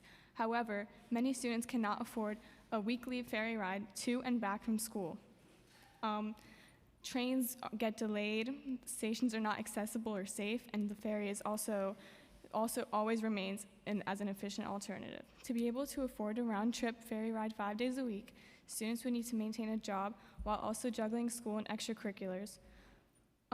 With all these factors coming into play, it is nearly impossible for a student to be able to afford ferry rides daily. Lowering the cost of the ferry or making it free would be beneficial and easier for students like me to get to school. For example, I can access the ferry from Pier 6 in Brooklyn that goes all the way to Governor's Island. The stress-free ferry ride is not something I could consistently afford or pay for throughout my school years. If the prices were reduced or free, I would take the ferry frequently. So I think that, to wrap things up, I completely think the ferry should be free or at least reduced for New York City students. With things like money, school, and jobs coming into play, it would be reasonable to create a more inclusive ferry system. Thank you. Hello. As a student of the New York City Harbor School, I've deeply learned to enjoy my time on the ferry and my commute across the water. The ferry provides a different, soothing, and scenic view. Providing students under 18 who attend school should be offered free rides for New York City ferry systems. It will be way more convenient and time-saving. It can be beneficial to solving problems on transits like the overcrowdedness, which can greatly contribute to helping train delays and conflicts on the train.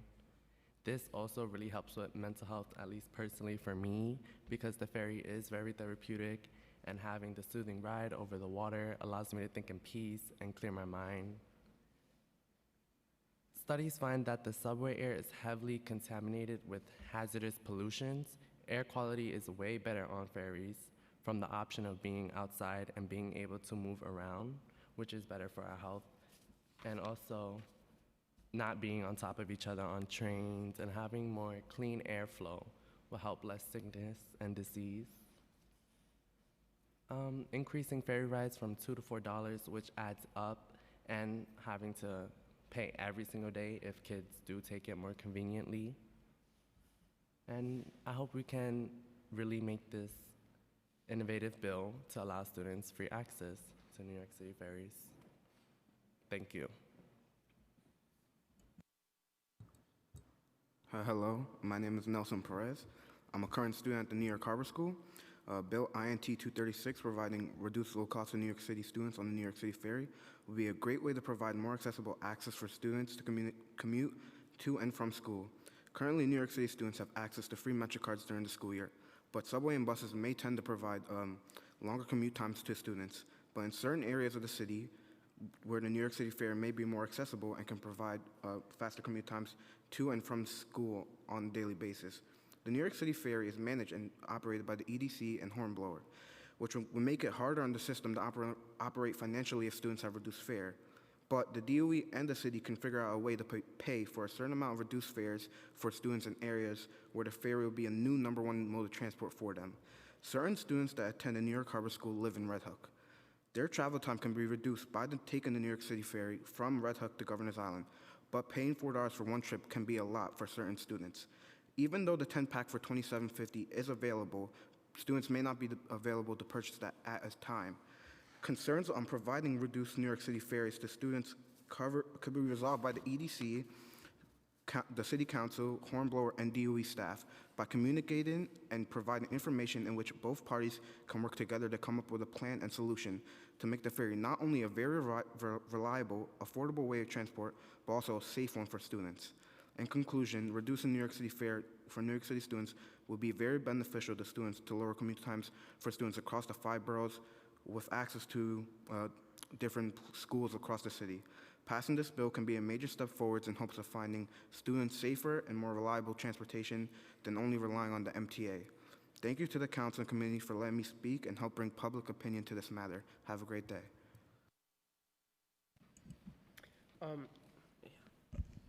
Hi, my name is Ayman Asid. I'm a 16-year-old junior at the New York Harbor School coming from Sheepside Bay in Brooklyn.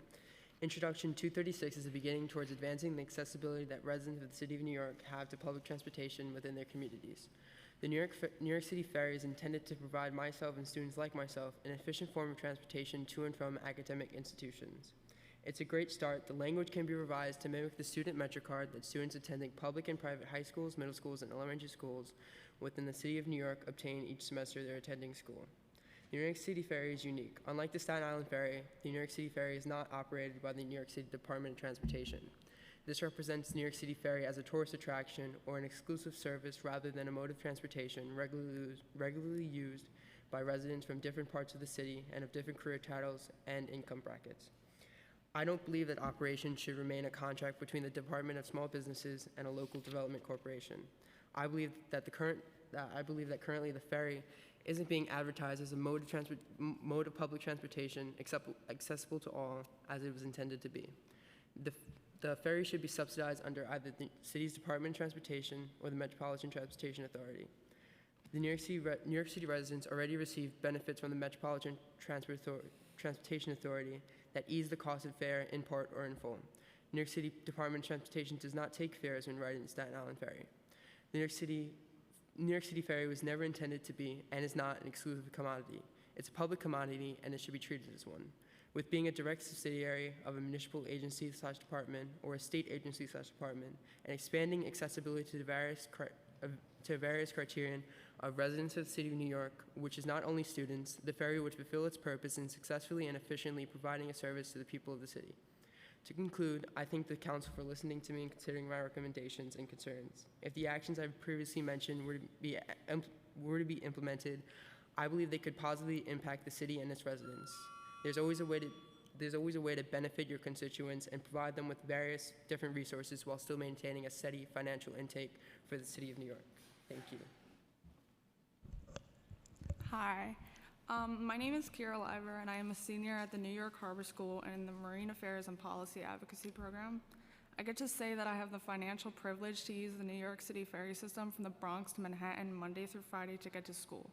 Considering using a form of public transportation to get my education as a privilege could be viewed as a false term, but from personal experience of having friends and peers who can't afford to pay the price, I think it's fair to call it one. The New York City Ferry provides a much safer and for some simpler alternative route to the use as MTA trains or buses that kids 6th grade to 12th grade use every day. The New York City Ferry is working to provide New Yorkers with the most optimal transit ways as they are adding new routes all across the city, though adding costly route extensions are not what most are looking for. The city.nyc states that Scott Stringer, the city's former comptroller, even has tried to raise awareness about spending on the ferry service to the EDC and has urged reining in the amount of money being put in. In February of 2021, a $64 million boost was put into the ferry and was used on size and number of vessels and how often the ferry runs, which was not a mandatory buy. The major argument in free service for students is the lack of income the ferry will make as it's a privately owned company, but unnecessary spending like this is why pricing to ride the ferry has increased, while funding like that could have been used for student fares. Free transportation on the ferry Monday through Friday from 5 a.m. to 7 p.m. like a regular MetroCard for city students is a step up from paying a total of $8 to school and back every single day, as this helps kids like me get to school quicker, safer, and more affordable. This also does not interfere the ferry's attempt of raising more money from tourists by increasing the price. Speaking on behalf of the Harbor School and those who cannot afford to take the ferry, it is morally right and socially sustainable to help children in a way of free transportation when it comes to bettering their education. This change will be elaborately helpful to the youth, Department of Education, and families. Thank you for your time. Thank you all for testifying. I really appreciate it, and we will definitely continue the conversation with all of you as students in the school. Thank you. Thank you. Next, we will hear from Theodore Dorian, followed by Michael Harwood and Andrew Glass. Theodore. Time starts.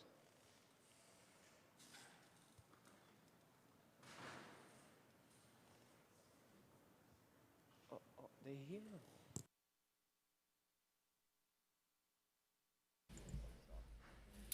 Theodore, you seem to be muted.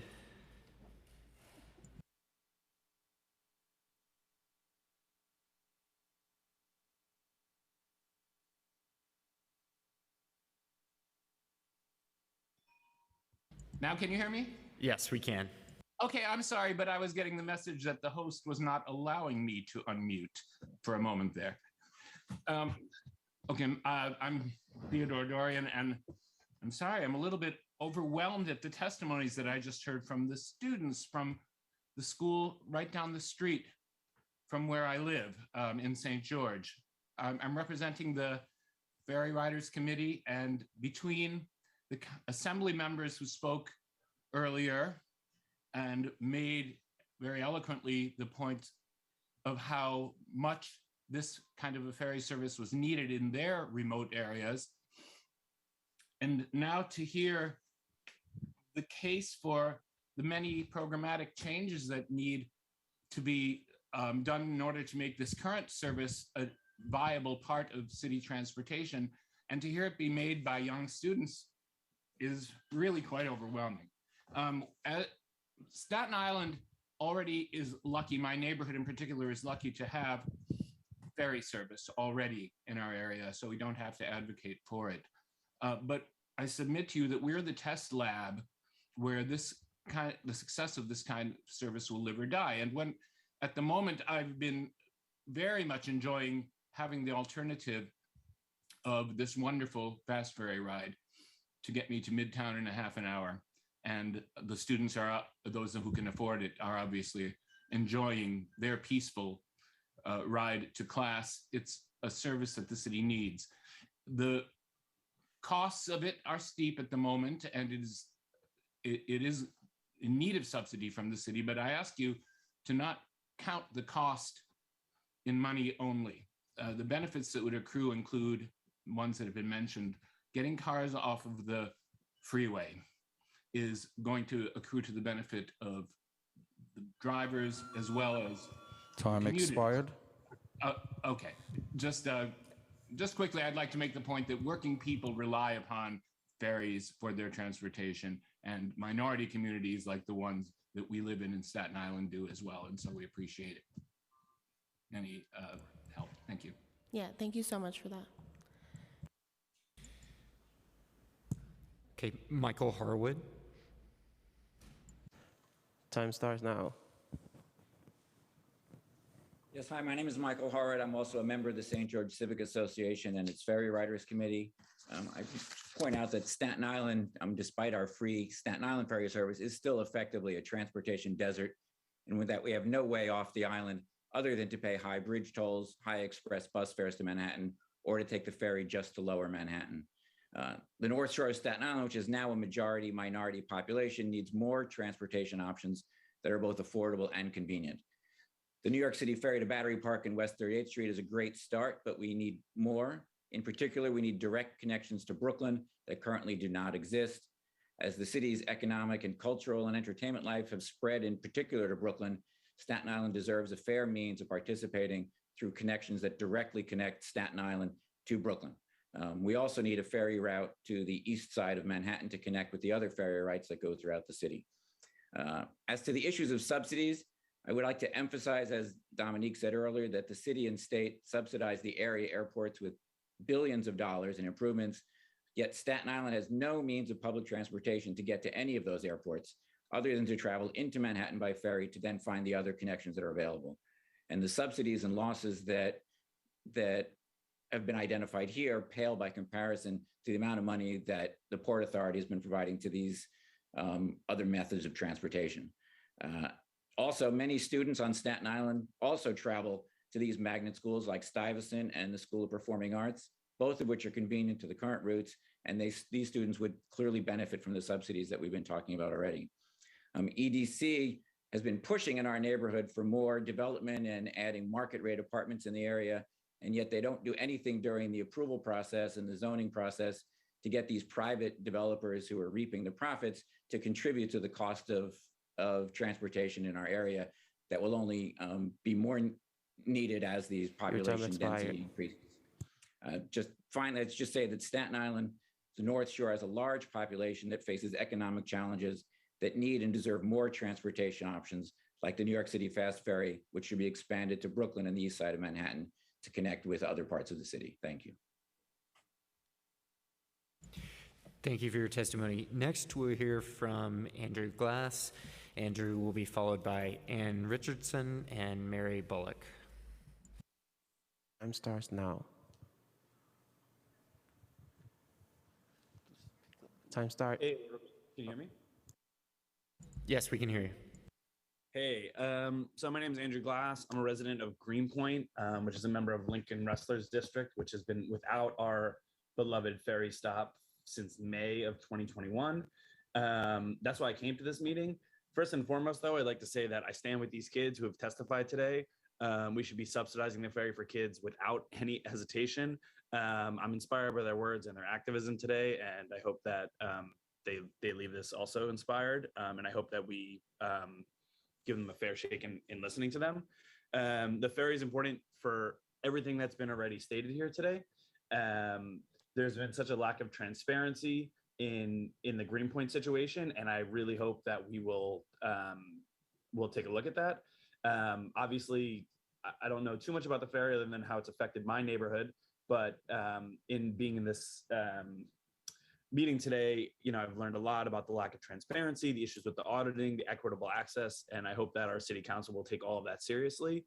We need more than a hand wave, and I'll speak just on behalf of Greenpoint residents. We're upset with how it's been handled by the EDC, handled by Lend-Lease, and I do echo Lincoln Councilperson Ressler's frustration with it, that I don't think this has been fairly treated. And I think that the situation needs to be investigated way more thoroughly. It's one thing that, okay, great, we own the fleet, but if we don't own the landings and we're at the whims of private developers who are gonna decide when and where we could have stops and landings for a mass transit system, that's pretty unacceptable. So I hope that we'll consider that today, and thank you for your time. And I'm thankful to the council for hearing this all. Thank you for your testimony. Next, we'll hear from Ann Richardson. Time starts now. Hello. Good morning, council members. Thank you for the opportunity to speak. I'm the parent of 2 Brooklyn children with learning disabilities, and I'm here to say the ferries have made a huge difference in their lives and their positive school experiences, and I urge you to support extending availability to include this means of free student transportation. When my 12-year-old daughter was looking at high schools, an important criteria for us, given her neuroatypical issues, was transportation. We needed a straight line home to school with no transfers. And then we discovered the ferry, and life changed, and going to high school was no longer a trauma, but a positive experience. As the past PTA president of the Harbor School, I've heard many parents talk about the difference the ferries made in encouraging attendance, in lowering absenteeism, and the clear benefit in general mental health. 30% of our students at this school have IEPs, and they're drawn to the school by the promise of an experiential, non-traditional education that our neurodiverse children thrive in. This is a group that graduates at a rate lower than other students, that takes longer to get their diplomas, and that is Black and Latinx students have been overrepresented in since the Office of Civil Rights started to sample districts in 1968, a disproportionality that speaks to inequity on multiple levels. We want all of our students, of course, not just those with IEPs, to have access to transportation options. But I'm here to say that for those with IEPs, a positive transportation experience sets up how the day begins and how it continues. These last 3 years have certainly shown us as New Yorkers, as Americans, that mental health is a need as critical as academic success, and the ferry option supports SEL for students in ways that are tangible. The kids have already covered the waterfront in lots of ways, but since we're talking about economics of this whole option, I want to say that enforcing this efficiency is the true business of your committees, and part of the solution is also Harbor School, because our school has graduated more captains and seamen in the Time last decade than any other school in New York. And our students can take back the jobs. 14% of the jobs in the New York waterfront are owned by New Yorkers. Thank we you. can change that statistic. Thank you. Thanks so much. Okay, next we'll hear from Mary Bullock, followed by Rose Usinowski and Linda Cohen. Time starts now. Hello, my name is Mary Bullock. I speak for the Port Richmond North Shore Alliance of Civic Associations. We believe there can never be too many ferries, fast or otherwise, because with ferries, transportation is just the beginning. Staten Island ferries helped create our nation. In 1756, the Merseyrail brothers of Staten Island created the first regular route from New York to Philadelphia. By 1776, George Washington traveled it by ferry from Manhattan to Paulus Hook, today's Jersey City, ferry to the end of today's Port Richmond Avenue, stagecoach across Staten Island to the ferry to Perth Amboy, and then overland to Philadelphia. When you move people, you also move information. This ferry service resulted in a spying network that helped win the American Revolution. Ferries transformed Brooklyn. In 1814, on May 10th, the ferry boat Nassau carried 549 passengers, 1 wagon, and 3 horses to Brooklyn. Ferries arguably transformed Brooklyn Heights into the nation's first suburb. Staten Island ferries shaped our modern business world. In 1817, Cornelius Vanderbilt went to work for Thomas Gibbons on the new steamboat ferries that ran between New Brunswick, New Jersey, and New York City, resulting in a profound and permanent impact on the American economy. Vanderbilt sued to break the monopoly on all steamship travel on the Hudson River, held by Gibbons' business rival, Aaron Ogden. In 1824, the case advanced all the way to the US Supreme Court and created the principle of interstate commerce. Expanded ferry service, especially from several points on Staten Island to Brooklyn and beyond, will reap benefits we can't even imagine right now. In 2022, we can expect that going forward, a network of fast ferries will stimulate New York City business, culture, and tourism and benefit all our people. Thank you. Thank you for your testimony. Next, we'll hear from Rose Usinowski. Time starts now. Hello, everyone. Good afternoon, and thank you for the opportunity to testify today. I'm Rose Usinowski, the Staten Island and South Brooklyn organizer for Transportation Alternatives. I'm also a Staten Island resident and a community organizer.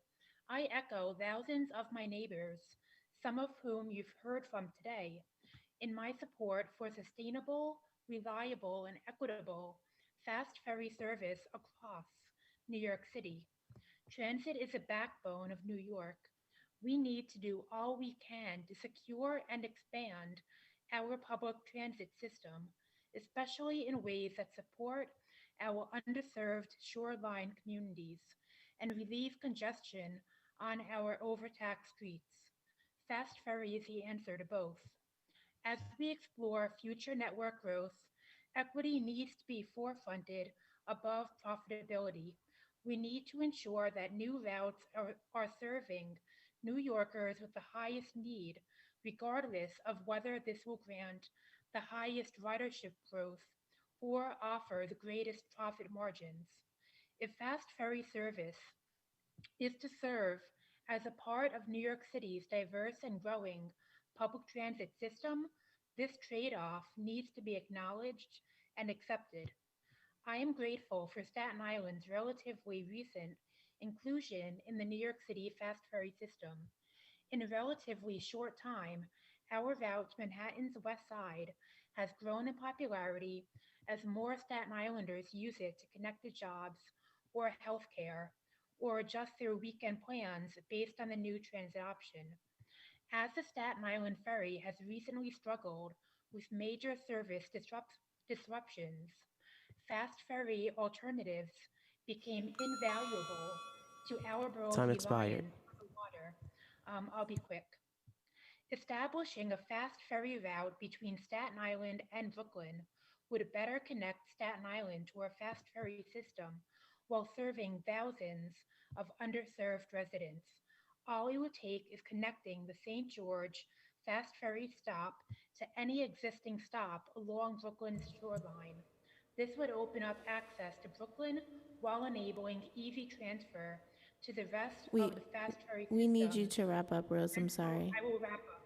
Thank you. To the rest of the fast ferry system, Central East River route.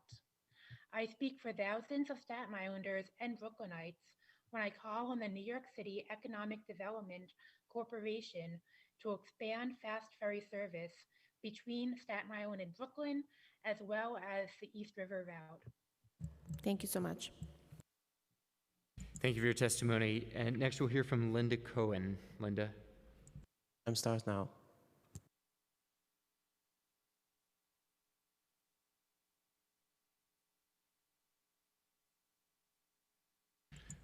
Linda, you seem to be muted. Here we go. Okay. Yes. Okay. All right. So I'm following up on what a couple of people just said. There are about 4,000 residents who have signed a petition so that we can get a fast ferry from the Staten Island North Shore to one of the fast ferry hubs in Brooklyn that has routes that continue on to other areas. We used to have a Brooklyn Staten Island ferry years ago, and I think it's time again that we have better waterfront connections to the Brooklyn neighborhoods that many of us in Staten Island came from. Many of us have family there. Many of us frequently travel there for work and for play. Many North Shore residents have low incomes. Many have long commutes. Many cyclists find our current Brooklyn Staten Island connections inconvenient, especially since the Verrazano Bridge doesn't allow them access. And while we have 2 ferries to Manhattan, we do not have a connection to fast ferry hubs that connect us to the different neighborhoods of Brooklyn and Queens. Our North Shore waterways are used all day long to bring in tremendous, massive cargo ships all the way from China. It is time we use our waterways to bring Staten Island North Shore residents to Brooklyn. We have the public sites, we have the depth, we have the tides, we have the parking, and all the other things that EDC feasibility requires. Lastly, resident communications with EDC is often very limited. So I do hope that we can be reassured that EDC will hear all the points that we are making today in our public testimony. Thank you very much. Thank you for your testimony. At this time, is there anyone else in chambers for public testimony? Okay, seeing none, I'll turn it back over to the chairs. Thank you for all of those who took time out on this dreary day to testify for this hearing on the New York City Ferry. I'd like to pass it to my co-chair, see if she has any closing remarks. Just excited to keep working together towards NYC Ferry Forward, expansion opportunities, and getting kids on our waterways. And thank you for everyone who testified today, both from the admin and the public.